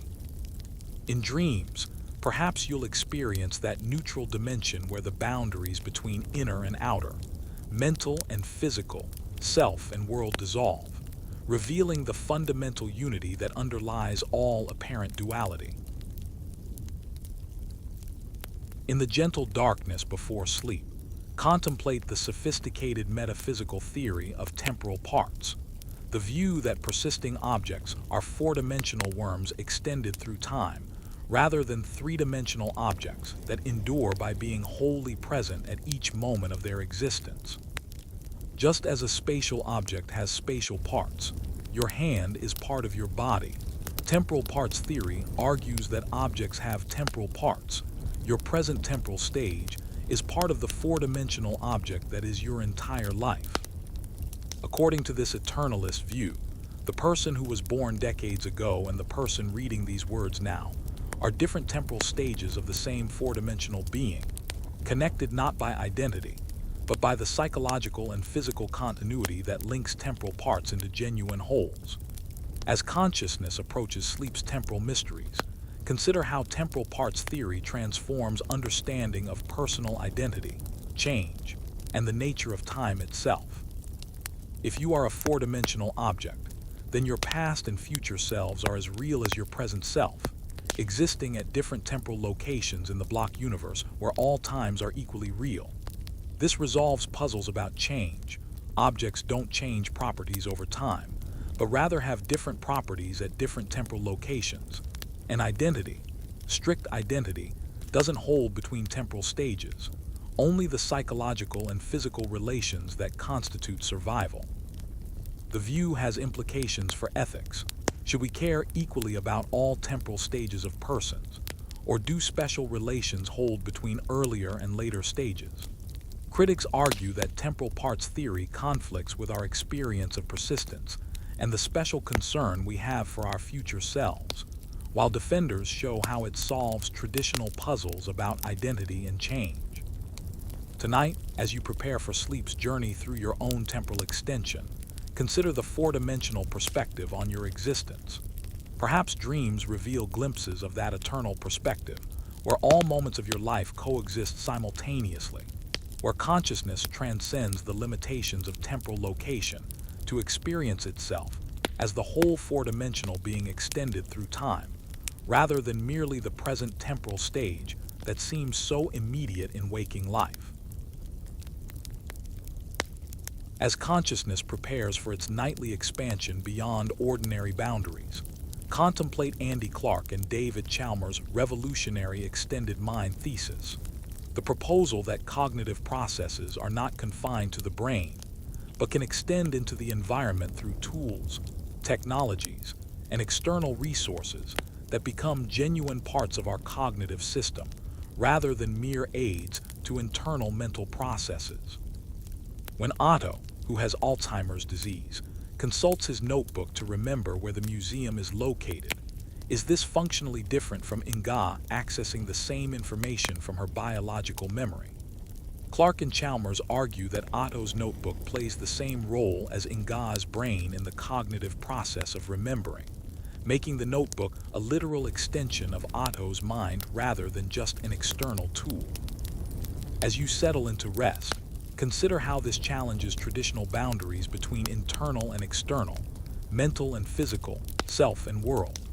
Your smartphone with its vast information storage and processing capabilities, your written notes that preserve and organize thoughts, your calculator that performs mathematical operations. These might be genuine parts of your extended cognitive system, rather than external aids to internal mental processes. The extended mind thesis requires that external resources be reliably accessible, automatically endorsed, and easily retrievable to count as genuine cognitive extensions. But when these conditions are met, the boundaries of mind become fluid and context-dependent. This perspective has profound implications for education, technology design, and understanding cognitive disabilities, suggesting that enhancing external resources can literally expand mental capabilities rather than merely compensating for internal limitations. Critics worry about cognitive bloat. If anything that plays a functional role in cognition counts as part of the mind, do the internet, libraries, and other people become parts of our cognitive system? Tonight, as your individual consciousness prepares to extend into sleep's collective unconscious, rest in the possibility that mind has always been more distributed and environmental than we typically recognize. In dreams, perhaps you'll experience that extended consciousness, where the boundaries between self and world become permeable, where cognition flows through networks that transcend individual brains, revealing mind as fundamentally relational rather than contained. As you surrender to sleep's approach, let your consciousness touch the edges of Plotinus's most mysterious teaching, the One, the absolute source that lies beyond being, thought, and description, more fundamental than existence itself, yet present in all things as their ultimate source and goal.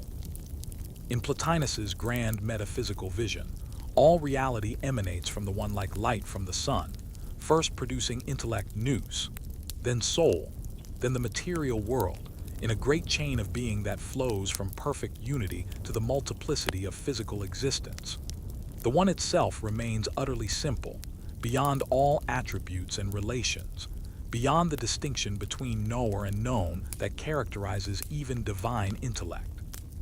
We cannot say the One is, because that would limit it to the category of being. We cannot think about it directly because thought requires the duality of thinker, and thought that the One transcends. Yet somehow the One is present in all things as their deepest source, closer to them than they are to themselves, the light by which all beings are illuminated and sustained. As consciousness prepares for its nightly dissolution, consider how Plotinus describes the mystical experience of henosis, union with the One, as the rare moments when individual consciousness transcends all multiplicity and difference, becoming one with the absolute simplicity from which everything flows. This is not a loss of self, but the discovery of self's ultimate ground, the recognition that separation from the One is ultimately illusory, that what we take to be individual consciousness is really the One knowing itself through temporary limitations that never compromise its essential unity. Tonight, imagine the One not as a distant object of philosophical speculation, but as the very source of your capacity to be aware, the absolute presence that makes all presence possible, the light of consciousness that illuminates all experience while remaining itself mysteriously beyond all illumination. In sleep's approach to unconsciousness, perhaps consciousness will discover its own mysterious source, that ineffable reality that is simultaneously the most intimate presence and the most transcendent absolute, closer than breath, yet beyond all possible description, the eternal One in which all seeking ends and all multiplicity returns to its source. In the deepening stillness before sleep, contemplate Giulio Tononi's integrated information theory, IA, the ambitious attempt to create a mathematical framework for understanding consciousness by quantifying the amount of integrated information, phi, generated by a system, proposing that consciousness corresponds to the irreducible information that emerges from the integrated activity of a system's parts. According to IIT, consciousness is not binary but comes in degrees, with higher phi values corresponding to richer conscious experiences, and the theory makes counterintuitive predictions. A photodiode might have minimal consciousness, while certain artificial networks could be more conscious than human brains. The mathematical formalism reveals consciousness as fundamentally about integration, not just information processing, but the irreducible way that parts of a system inform each other to create unified experiences that cannot be decomposed into separate components. As consciousness prepares for its nightly transformation, consider how IIT attempts to solve both the hard problem of consciousness and the combination problem by showing precisely how micro-experiences might unite into macro-consciousness through mathematical integration. The theory predicts that consciousness can be split, explaining split-brain phenomena, that certain types of AI might be conscious while others cannot be, and that the substrate of consciousness matters less than its informational structure. Critics argue that IIT leads to counterintuitive conclusions about consciousness being widespread in nature, while defenders show how it makes testable predictions about when and where consciousness occurs. The framework suggests that your current experience of approaching sleep corresponds to a specific mathematical structure of integrated information, with different sleep stages characterized by different phi values, as the brain's integration patterns shift throughout the night. Tonight, as your consciousness undergoes its natural integration and disintegration cycles, rest in the possibility that IIT reveals something fundamental about the mathematical nature of awareness itself. Perhaps dreams represent different integration patterns, where consciousness explores alternative mathematical structures of unified experience, revealing the deep computational beauty that underlies the apparently simple fact of being aware. As you settle into the liminal space before sleep, contemplate metamodernism, the emerging cultural and philosophical sensibility that navigates between modern sincerity and postmodern irony, seeking to transcend the limitations of both through a dynamic oscillation that embraces paradox, ambivalence, and the productive tension between seeming opposites. Metamodernism neither rejects postmodernism's insights about the constructed nature of truth and meaning, nor abandons modernism's commitment to genuine values and progressive possibility, but instead performs a kind of informed naivety that can hold both cynicism and hope, skepticism and faith, in creative tension. Timotheus Vermeulen and Robin van den Akker describe this as a structure of feeling characterized by oscillation between enthusiasm and melancholy, empathy and apathy, unity and plurality, without seeking final resolution in either direction. As consciousness approaches sleep's own metamodern space, neither fully rational nor completely irrational, neither entirely real nor purely imaginary, consider how this philosophical mood reflects our contemporary condition of living after the supposed end of history, yet still needing to act as if our choices matter. Metamodernism expresses itself in art that is simultaneously sincere and ironic, politics that embrace both pragmatic realism and utopian aspiration, and philosophy that can criticize grand narratives while still generating new ones. The metamodern sensibility recognizes that we cannot return to pre-postmodern innocence about truth, meaning, and progress, yet refuses to remain trapped in postmodern paralysis about the impossibility of genuine commitment. Instead, it performs a kind of informed romanticism that can embrace beauty, truth, and goodness while remaining aware of their constructed and contingent nature. Tonight, as you prepare for sleep's oscillation between consciousness and unconsciousness, between memory and forgetting, between self and dissolution. Let metamodernism remind you that philosophical maturity might involve learning to live gracefully with contradictions rather than resolving them. In dreams, perhaps you'll experience that metamodern consciousness that can be simultaneously serious and playful, meaningful and arbitrary, profound and absurd, revealing a way of being that transcends the either-or constraints of both modern certainty and postmodern doubt. In the quiet transition towards sleep, contemplate the revolutionary neurophilosophical framework of predictive processing, the view that the brain is fundamentally a prediction machine that constantly generates models of incoming sensory data, updating these models when predictions fail, and using successful predictions to minimize metabolic cost and optimize behavior. According to theorists like Andy Clark, Anil Seth, and Jacob Hoey, perception is not passive reception of information but active construction based on top-down predictions that are continuously tested against bottom-up sensory evidence. Your brain doesn't wait for sensory data to tell it what's happening in the world. Instead, it constantly generates predictions about what it expects to sense next, and conscious experience emerges from the brain's best current model of reality rather than direct contact with external objects. As consciousness prepares for sleep's different predictive regime, consider how this framework transforms understanding of everything from hallucinations, overly confident predictions that override sensory evidence, to autism, possibly involving disrupted prediction mechanisms, to meditation, potentially involving the deliberate relaxation of predictive models. Prediction errors drive learning and attention. When predictions fail, the brain updates its models and allocates more attention to unexpected events, while successful predictions allow consciousness to focus on higher-level patterns and future possibilities. The framework suggests that what we call reality is really the brain's most successful predictive model, constantly updated through interaction with the environment, but never providing direct access to the world as it really is. Different levels of the predictive hierarchy handle different temporal scales.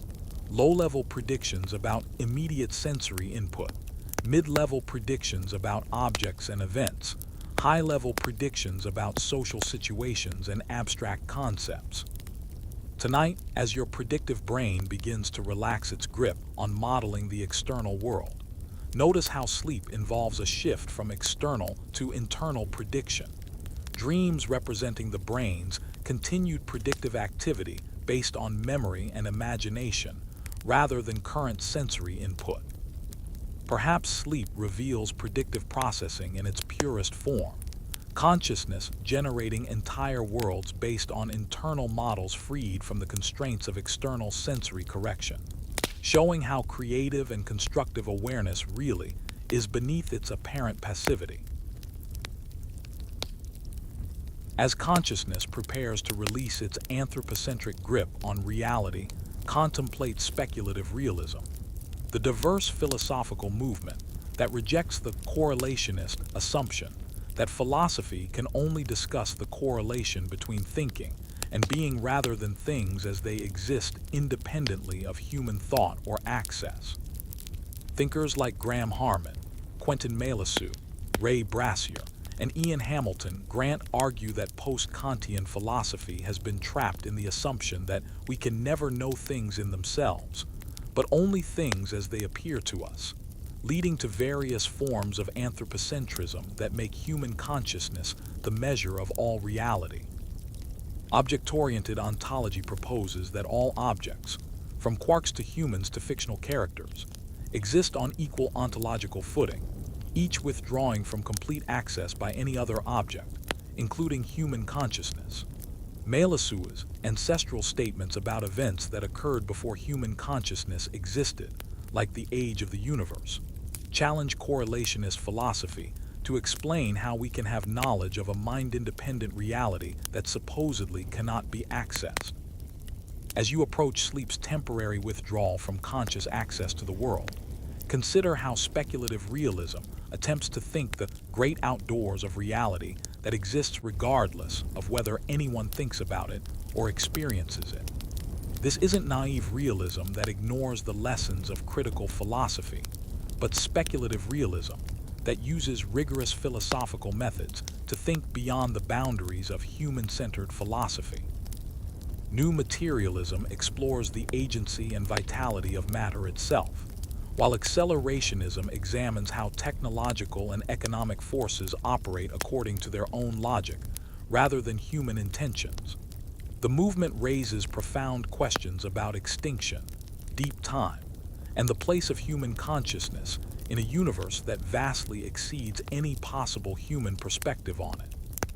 Tonight, as your individual consciousness prepares for its nightly dissolution, let speculative realism remind you of the vast reality that continues regardless of whether you think about it or not.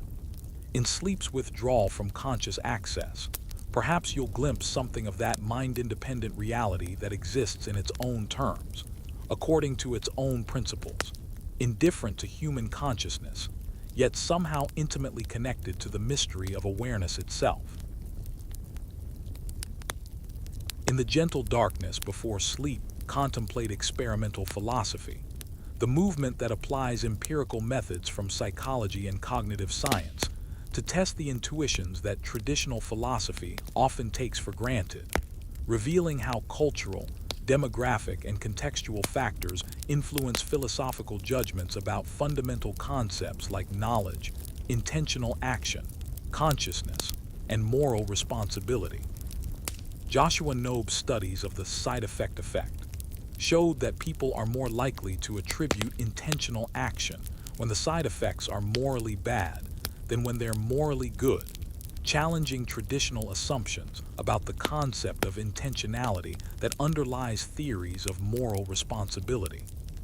Cross-cultural studies reveal that Western philosophical intuitions about knowledge, causation, and personal identity are not universal, but reflect particular cultural assumptions that may not generalize across different populations. As consciousness prepares for its nightly journey beyond ordinary conceptual frameworks, consider how experimental philosophy challenges the armchair methodology that has dominated philosophical practice, suggesting that careful empirical investigation might reveal that our most basic philosophical concepts are more variable, contextual, and culturally specific than previously assumed. Studies of folk psychology show systematic patterns in how people attribute beliefs, desires, and consciousness to other agents, while research on moral psychology reveals the emotional and intuitive foundations of ethical judgment that operate below conscious reasoning. The field raises profound questions about the relationship between philosophical theory and ordinary human psychology. Should philosophy aim to systematize folk intuitions or critique them? If our concepts of knowledge, justice, and consciousness vary across cultures, what does this mean for the universality of philosophical truth? Some worry that experimental philosophy leads to relativism, while others argue it provides tools for more rigorous and inclusive philosophical practice. Tonight, as you prepare for sleep's suspension of ordinary conceptual activity, let experimental philosophy remind you that even your most basic assumptions about mind, knowledge, and reality might be more contingent and culturally shaped than you realize. In dreams, perhaps you'll experience those alternative conceptual schemes that experimental philosophy reveals, ways of organizing experience that transcend the particular cultural categories that normally structure waking consciousness.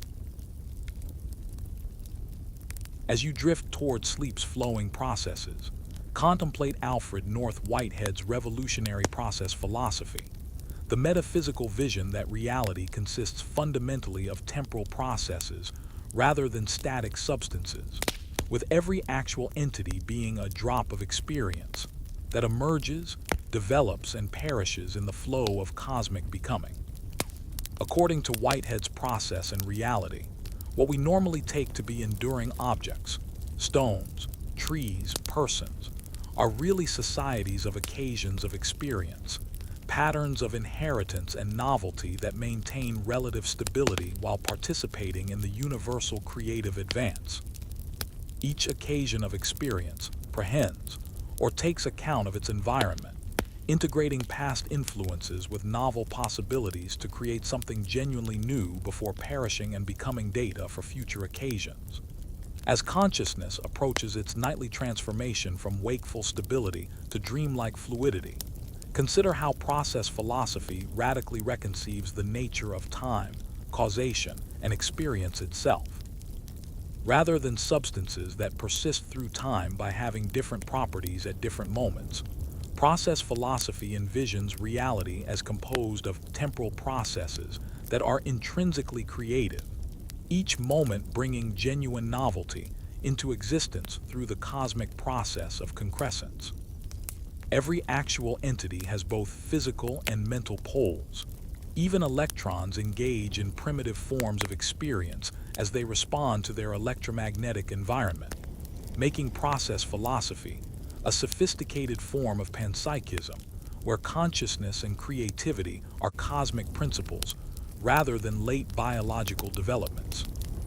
God in Whitehead's system is not a supernatural being, but the principle of concretion that provides initial aims for each occasion of experience, while also preserving all achieved values in the divine consequent nature. Tonight, as your relatively stable waking consciousness gives way to the fluid processes of sleep and dream, let process philosophy remind you that stability is always the temporary achievement of underlying processes, that reality is fundamentally creative and temporal rather than mechanical and eternal. In dreams, perhaps you'll experience process philosophy's vision of reality as pure creative advance, where consciousness participates directly in the cosmic process of novel synthesis that constitutes the ultimate nature of existence itself. In the liminal space before sleep where truth and dream begin to blur, contemplate the philosophical challenges posed by our apparent post-truth condition, the seeming erosion of shared epistemic standards that has made questions about the nature of truth, knowledge, and rational discourse more urgent than ever. The post-truth phenomenon isn't simply about political lies or fake news, but reflects deeper philosophical problems about how knowledge claims are validated, how expertise relates to democracy, and whether truth itself might be more fragmented and perspectival than Enlightenment epistemology assumed.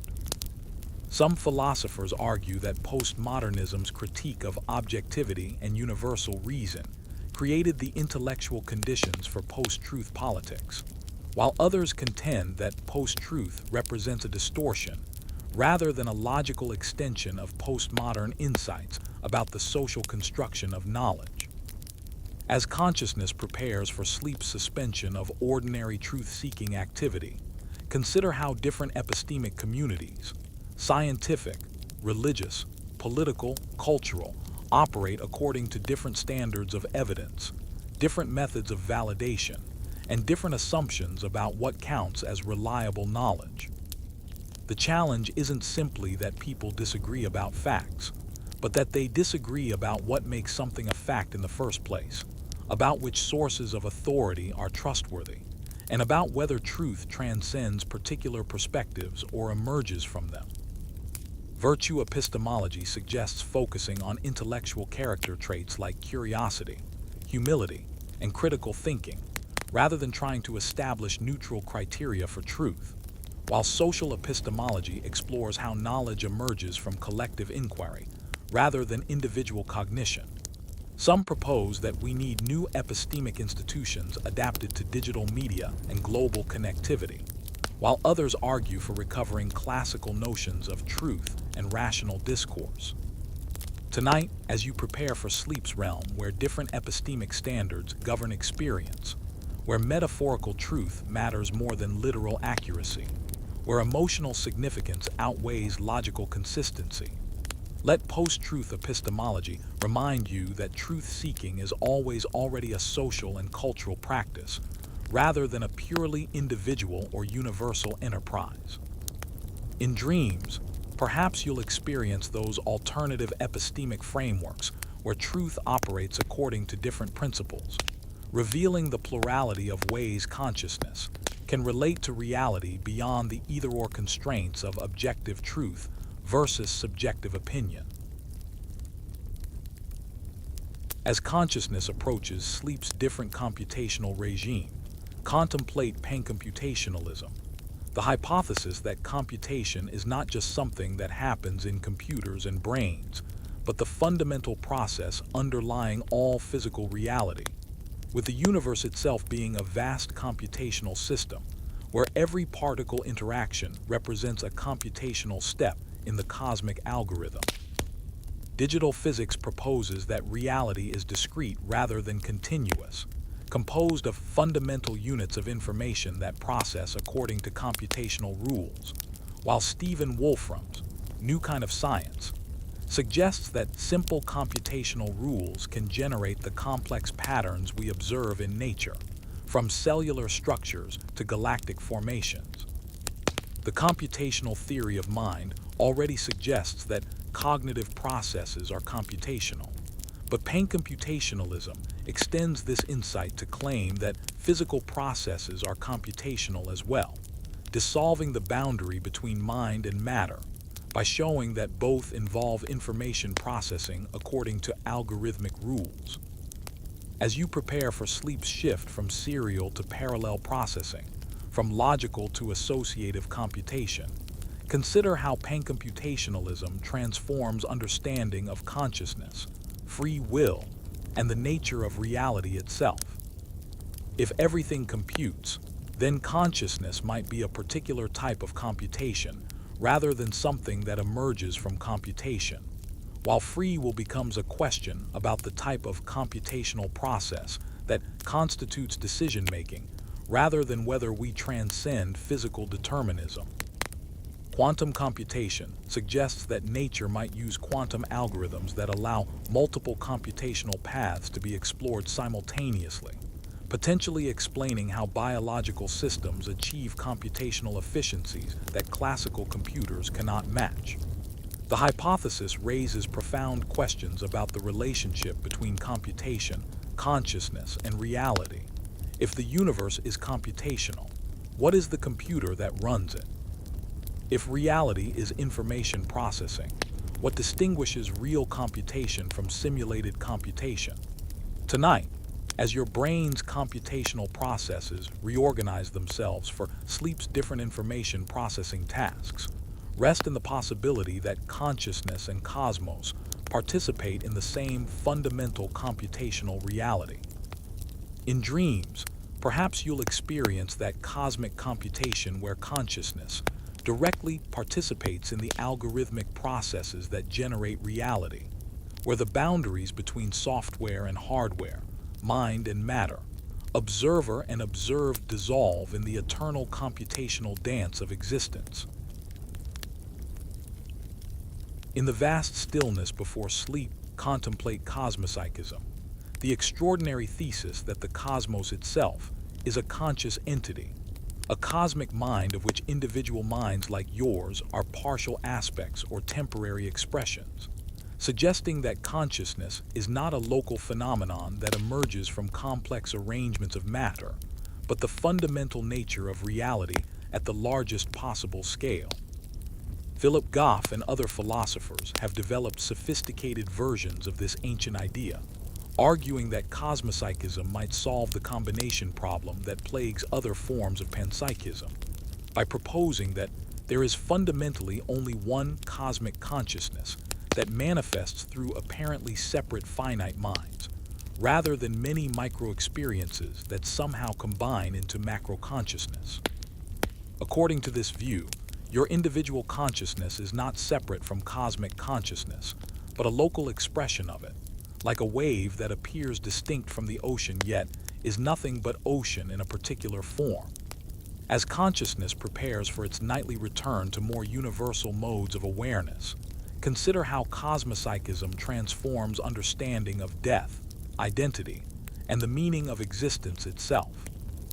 If you are already an aspect of cosmic consciousness, then individual death represents not annihilation, but a return to the more universal consciousness from which you temporarily emerged, while individual identity becomes a temporary limitation of infinite consciousness, rather than a substantial reality in its own right. The view has ancient precedents in Advaita Vedanta, where individual consciousness, Atman, is recognized as identical with universal consciousness, Brahman, and in various forms of mystical experience where the boundaries between self and cosmos dissolve in universal awareness. Contemporary cosmopsychism tries to develop these insights within the framework of modern physics and philosophy of mind, asking whether quantum mechanics, relativity theory, and neuroscience are compatible with the idea of cosmic consciousness. Tonight, as your individual consciousness prepares to merge temporarily with sleep's more universal awareness, let cosmopsychism expand your sense of identity beyond the boundaries of personal memory and individual concern. In sleep's dissolution of ordinary selfhood, perhaps you'll glimpse that cosmic consciousness of which you are always already a part, the universal awareness that dreams the entire cosmos, including the temporary dream of being a separate self having private experiences in an external world. As consciousness prepares for its nightly transformation, contemplate transhumanism, the philosophical movement that advocates using technology to enhance human physical and cognitive capabilities beyond their current biological limitations, ultimately transcending the constraints of mortality, limited intelligence, and psychological suffering that have defined the human condition throughout history. Nick Bostrom, Julian Savulescu, and other transhumanist philosophers argue that we have not only the right, but perhaps the obligation to enhance ourselves and our descendants, using genetic engineering, artificial intelligence, nanotechnology, and other emerging technologies to eliminate disease, extend lifespan indefinitely, augment cognitive abilities, and expand human flourishing beyond anything currently possible. The movement envisions post-human futures where consciousness might be uploaded to digital substrates, where artificial intelligence surpasses human intelligence, where genetic modifications eliminate hereditary diseases and enhance desired traits, and where traditional boundaries between human and machine, natural and artificial, become meaningless. As you settle into sleep's natural enhancement of memory consolidation and restoration, consider the profound ethical and philosophical questions that transhumanism raises. If we can enhance human nature, should we? What defines human identity if our bodies and minds become radically modifiable? How do we ensure that enhancement technologies benefit all humanity rather than creating new forms of inequality? Critics worry about hubris, unintended consequences, and the potential loss of human dignity or authentic nature, while defenders argue that enhancement represents the natural continuation of cultural evolution and medical progress. The movement intersects with questions about artificial intelligence safety, bioethics, and the long-term future of consciousness in the universe. If intelligence can be enhanced indefinitely, what are the ultimate limits of knowledge and capability?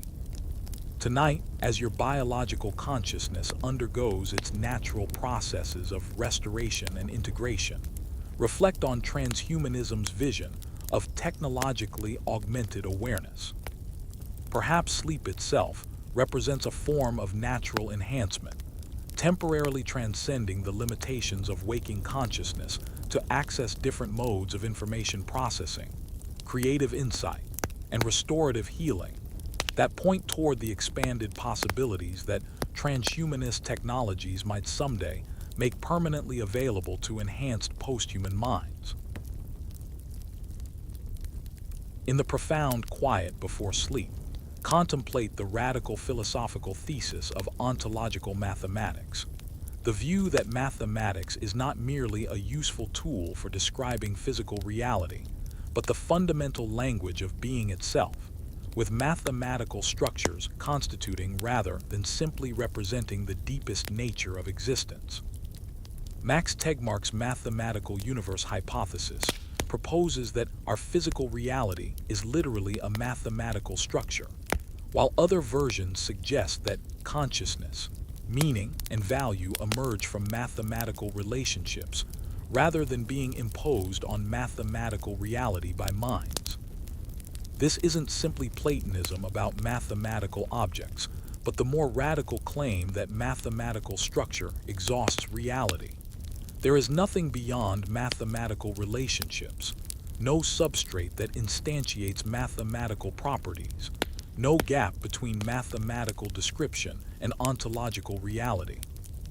As consciousness prepares for its nightly encounter with the mathematical unconscious, consider how this perspective transforms understanding of everything from quantum mechanics, which might be revealing the mathematical nature of reality rather than describing physical processes, to consciousness itself, which might be a particular type of mathematical structure rather than something that emerges from physical processes. The view suggests that the unreasonable effectiveness of mathematics in describing natural phenomena reflects not a mysterious correspondence between abstract mathematics and concrete reality, but the fact that reality simply is mathematical structure operating according to mathematical laws. Gödel's incompleteness theorems, which show that any mathematical system contains truths that cannot be proved within that system, might reveal fundamental limitations of mathematical reality itself, rather than limitations of formal systems. If consciousness is mathematical, then perhaps dreaming represents direct access to mathematical structures freed from the constraints of physical embodiment. Tonight, as your mathematical unconscious processes the day's information through algorithmic patterns of memory consolidation and creative synthesis, rest in the possibility that mathematics is not something consciousness does, but something consciousness is. Mathematical structure experiencing itself through temporary limitation and infinite creative possibility. In dreams, perhaps you'll experience that mathematical reality where geometric forms, numerical relationships, and logical structures operate as living realities, rather than abstract concepts, revealing consciousness as the mathematical universe knowing itself through finite mathematical perspectives. As consciousness approaches sleep's realm beyond ordinary conceptualization, contemplate the sophisticated philosophical debate about non-conceptual content. The question of whether conscious experience includes aspects that cannot be captured in conceptual thought, whether perception and sensation involve forms of content that outstrip our capacity for linguistic or conceptual representation. Consider the fine-grained nature of color experience. You can discriminate millions of different color shades, yet possess concepts for only a few hundred, suggesting that perceptual experience has a richness and determinacy that exceeds conceptual categorization. The debate divides philosophers between those who argue that all conscious content must be conceptually structured to count as genuine experience, and those who maintain that consciousness includes non-conceptual aspects that ground and inform conceptual thought without being reducible to it. As you prepare for sleep's encounter with non-conceptual forms of awareness, consider how this philosophical puzzle connects to fundamental questions about the nature of experience, knowledge, and the relationship between perception and thought. McDowell's conceptualism argues that experience must be conceptually structured to serve as reasons for belief and action, while Evans and others defend non-conceptual content as necessary to explain the fine-grained nature of perceptual experience and the possibility of concept acquisition. The debate has implications for understanding animal consciousness, infant experience, and mystical states. If non-conceptual content is possible, then creatures without linguistic concepts might still have rich conscious experiences, while humans might access forms of awareness that transcend ordinary conceptual frameworks. Phenomenological approaches emphasize the pre-reflective, bodily, and temporal aspects of experience that resist conceptualization, while analytic philosophers focus on the logical and semantic requirements for conscious content to play rational roles in cognition. Tonight, as consciousness prepares to enter sleep's non-conceptual domain, where experience operates according to associative rather than logical principles, where images and emotions flow without requiring conceptual interpretation, rest in the possibility that awareness includes dimensions that exceed linguistic expression. In dreams, perhaps you'll encounter pure non-conceptual content, experience in its raw immediacy before conceptual thought shapes it into recognizable categories, revealing consciousness as fundamentally more vast and mysterious than any conceptual framework can capture. In the digital twilight before sleep, contemplate the extraordinary hypothesis of digital physics, the proposal that physical reality consists of discrete computational processes rather than continuous mathematical fields, with the universe itself being a vast digital computer processing information at the most fundamental level of existence. According to this view, space and time are not infinitely divisible, but consist of discrete units, pixels of space and moments of time, that update according to computational rules, making reality more like a cellular automaton than a smooth mathematical manifold. Researchers like Edward Fredkin and Stephen Wolfram suggest that the laws of physics emerge from simple computational rules operating on discrete bits of information, with complex phenomena like galaxies, life, and consciousness arising from the iteration of elementary computational processes across vast scales of space and time. As consciousness prepares for its nightly digital processing, sorting, filing, and integrating the day's information through algorithmic patterns of memory consolidation, consider how digital physics transforms understanding of fundamental questions about reality, determinism, and the nature of physical law. If reality is computational, then the distinction between simulation and reality becomes problematic. How would we know whether we exist in the real universe or in a simulation running on some larger computational substrate? The hypothesis suggests that quantum mechanics might reflect the discrete, probabilistic nature of reality's computational processes, while relativity emerges from the finite speed of information processing in the cosmic computer. Digital physics raises profound questions about consciousness. If reality is computational, then consciousness might be a particular type of information processing rather than something that emerges from computational processes, while personal identity becomes a question about information patterns rather than material continuity.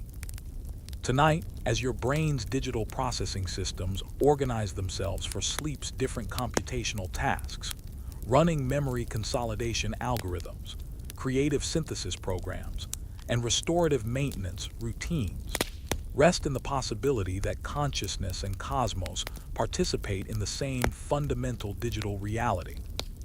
In dreams, perhaps you'll experience that digital dimension where consciousness operates as pure information processing, where the boundaries between software and hardware, mind and reality, observer and program dissolve in the eternal computational creativity that generates all possible worlds from elementary digital operations.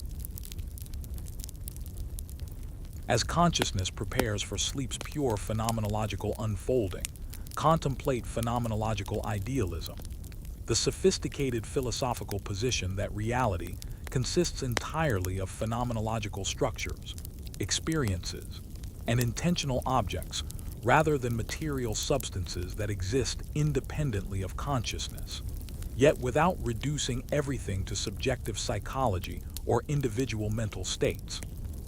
This is not Berkeley's subjective idealism that makes objects depend on being perceived by finite minds, but rather the recognition that the very distinction between subjective and objective emerges within the phenomenological field, rather than dividing reality into separate realms of mind and matter. Husserl's transcendental idealism suggests that while the natural attitude assumes an independent external world, phenomenological analysis reveals that this world is always already a world for consciousness, constituted through the temporal synthesis and intentional activity that makes experience possible.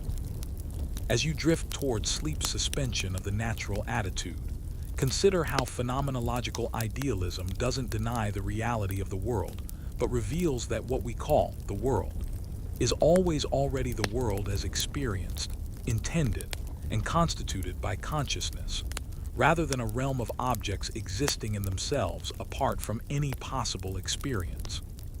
The position maintains the objectivity of experience, while recognizing that objectivity itself is an achievement of consciousness, rather than a mind-independent feature of reality. Maurice Merleau-Ponty's phenomenology of perception shows how the distinction between subject and object emerges from a more primordial intercorporeal field, where consciousness and world are intertwined from the start, while Mitchell Henry's phenomenological idealism grounds all reality in the self-affection of absolute life that appears to itself without the mediation of worldly objects. Contemporary phenomenological idealists like Dan Zahavi argue that consciousness is not one entity among others in the world, but the condition for the possibility of any world appearing at all. Tonight, as consciousness releases its grip on the natural attitude and enters sleep's pure phenomenological realm, rest in the recognition that the reality you're approaching, dreams, images, feelings, the very experience of falling asleep, reveals consciousness as the fundamental structure within which all distinctions between real and unreal, objective and subjective, self and world first become meaningful. In dreams, perhaps you'll experience phenomenological idealism directly, consciousness creating and inhabiting worlds that are neither purely subjective nor objectively independent but phenomenological realities that exist in the experiencing of them, revealing the mysterious creativity through which consciousness constitutes all possible worlds. In the profound darkness before consciousness dissolves, contemplate Hegel's absolute idealism, the magnificent philosophical system where reality itself is the self-development of absolute spirit, with every apparent opposition between mind and matter, subject and object, finite and infinite, revealed as necessary moments in spirit's eternal journey toward complete self-knowledge and self-realization. For Hegel, consciousness is not something that mysteriously emerges from unconscious matter, but the fundamental nature of reality itself, with the entire history of the universe representing spirit's patient education of itself through the dialectical development of increasingly adequate forms of self-awareness. The phenomenology of consciousness traces spirit's journey from immediate sense certainty through perception, understanding, self-consciousness, reason, and spirit itself, while the logic reveals the eternal structure of pure thought that underlies this temporal development. As consciousness prepares for its nightly return to the absolute, consider how Hegel's system makes every moment of experience, including this very transition into sleep, a necessary aspect of spirit's self-realization, with nothing excluded from the absolute's comprehensive self-understanding. The dialectical method shows how every position generates its own negation, which is then preserved and transcended in a higher synthesis that includes both thesis and antithesis while moving beyond their limitation, making contradiction the very engine of development rather than a sign of error. Absolute spirit achieves perfect self-transparency in art, which presents truth in sensuous form, religion, which represents truth symbolically, and philosophy, which grasps truth in its pure conceptual form. Yet this achievement is not a static end state, but the eternal circle where spirit returns to itself, enriched by its journey through otherness. The absolute is both subject and substance, both the process of development and its eternal result, both the whole that encompasses everything and the self-relating negativity that drives all movement and change. Tonight, as individual consciousness prepares to return temporarily to the universal consciousness from which it emerged, rest in Hegel's vision of reality as the Absolute's own dream of itself, where every finite consciousness participates in infinite spirit's eternal self-actualization. In sleep's dissolution of ordinary limitations, perhaps you'll glimpse that absolute perspective where all contradictions are resolved, all alienation overcome, all development revealed as the eternal circle of spirit knowing itself as all reality, and all reality knowing itself as spirit. As consciousness approaches the mystery beyond all metaphysical grounding, contemplate Martin Heidegger's profound critique of ontotheology, the tendency of Western metaphysics to ground the totality of beings in a highest being, God, the unmoved mover, absolute substance, or transcendental subject, rather than thinking the more primordial question of being itself that makes both beings and any highest being possible. Heidegger argued that this ontotheological structure has dominated Western thought from Plato through medieval scholasticism to modern philosophy, creating a conceptual framework that treats being as the most general concept of beings, rather than recognizing the ontological difference between beings and being itself. The ontotheological constitution of metaphysics leads to the forgetting of being, the covering over of the fundamental question that asks not what beings are or which being is highest, but what it means for anything to be at all.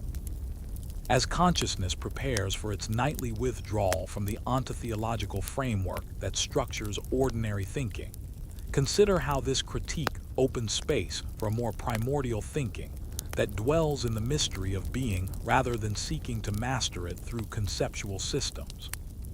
The deconstruction of ontotheology doesn't aim to replace one metaphysical system with another, but to prepare for a thinking that can let being be rather than reducing it to the level of beings, a thinking that can dwell in the clearing where beings show themselves without needing to ground this showing in a highest being. Post-metaphysical thinking becomes a kind of meditative dwelling that responds to being's self-concealment and disclosure without trying to overcome the mystery through systematic explanation. Heidegger's later thought explores this thinking through poetry, especially Hölderlin's verses that think the holy without reducing it to theological categories, and through attention to simple things, the jug, the bridge, the temple, that gather the fourfold of earth and sky, mortals and divinities without subordinating this gathering to metaphysical foundations. Tonight, as consciousness releases its grip on all metaphysical supports and enters the groundless ground of sleep, let the critique of ontotheology free you from the need to found experience in any ultimate being or principle. In sleep's approach to the mystery that precedes all beings, perhaps you'll touch that primordial dimension where being gives itself without why, where the question of existence opens without requiring an answer grounded in the highest being, where consciousness encounters the holy as the pure mystery of presence that cannot be reduced to any present being. In the deep stillness before consciousness dissolves, contemplate Immanuel Kant's transcendental method, the revolutionary form of reasoning that moves from the fact of experience to the necessary conditions that make such experience possible, revealing the a priori structures of mind and world that must be presupposed for knowledge, morality, and aesthetic judgment to be intelligible. Rather than asking what we can know about objects in themselves, transcendental arguments ask what must be true of subjects and objects for the very possibility of experience, turning philosophy's attention from the contents of knowledge to the conditions under which any content can appear to consciousness. The transcendental deduction of the categories shows how concepts like causality, substance, and unity are not derived from experience, but are necessary conditions for the possibility of any coherent experience, while the transcendental aesthetic reveals space and time as forms of human intuition rather than properties of things in themselves. As consciousness prepares for its nightly suspension of the transcendental conditions that structure ordinary experience, Consider how Kant's method transforms the entire philosophical enterprise from dogmatic metaphysics to critical examination of the limits and conditions of human cognition. The transcendental argument establishes synthetic a priori knowledge by showing how certain principles are both informative about experience and necessary for experience to be possible, resolving the conflict between rationalism and empiricism through the revolutionary insight that the mind actively contributes to the structure of experience rather than passively receiving it. The moral argument for God's existence proceeds transcendentally by showing how practical reason requires postulating God, freedom, and immortality as necessary conditions for the possibility of moral agency, while the aesthetic argument reveals judgment's unique capacity to unite understanding and imagination without determining concepts. Contemporary philosophers continue to deploy transcendental arguments to establish everything from the necessity of self-consciousness to the reality of other minds, to the objectivity of logical principles. Tonight, as consciousness approaches sleep suspension of ordinary transcendental synthesis, rest in the profound insight that experience itself reveals the deep structures of mind and world that make knowledge possible. In sleep's dissolution of the transcendental unity of apperception, perhaps you'll glimpse that deeper transcendental dimension, where the conditions of experience emerge from the unconditioned source that makes both consciousness and world possible, revealing the mysterious creativity that generates the very distinction between transcendental and empirical from its own inexhaustible depth. As consciousness approaches the threshold of the ineffable, contemplate mystical experience, that direct, non-conceptual awareness of ultimate reality that transcends the ordinary structures of subject-object consciousness, revealing dimensions of being that cannot be adequately captured in philosophical language, yet have inspired the deepest insights of every wisdom tradition. Mystical experience is characterized by unity, the dissolution of the sense of separation between self and reality, transcendence of time and space, ineffability, the impossibility of adequate verbal expression, and profound noetic quality, the sense of encountering truth more fundamental than rational knowledge. Whether described as unio mystica in Christianity, samadhi in Hinduism, nirvana in Buddhism, or fana in Islam, mystical consciousness seems to involve the temporary suspension of ordinary egoic awareness and the emergence of a more universal form of knowing that transcends conceptual thought. As consciousness prepares for sleep's own transcendence of ordinary awareness, consider how mystical experience challenges philosophical assumptions about the nature of consciousness, knowledge, and reality itself. The mystic reports direct acquaintance with reality that exceeds the subject-object structure that governs ordinary experience, suggesting that consciousness might have depths and capacities that normal waking awareness cannot access. Philosophical interpretations range from reductionist accounts that explain mystical experience as altered brain states to perennialist views that see all mystical experiences as encounters with the same ultimate reality to constructivist approaches that emphasize how cultural and linguistic frameworks shape mystical reports. The phenomenology of mystical experience reveals it as simultaneously the most private and the most universal form of consciousness, utterly intimate yet transcending personal identity, deeply individual yet touching what appears to be the common source of all awareness.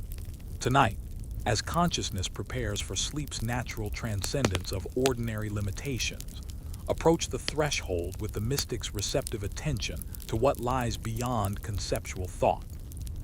In sleep's dissolution of subject-object duality, perhaps you'll touch that mystical dimension where consciousness knows itself directly without the mediation of concepts, images, or sensations, revealing the pure awareness that is both the source and goal of all spiritual seeking, the ineffable reality that can only be approached through the loving attention that lets mystery be mystery.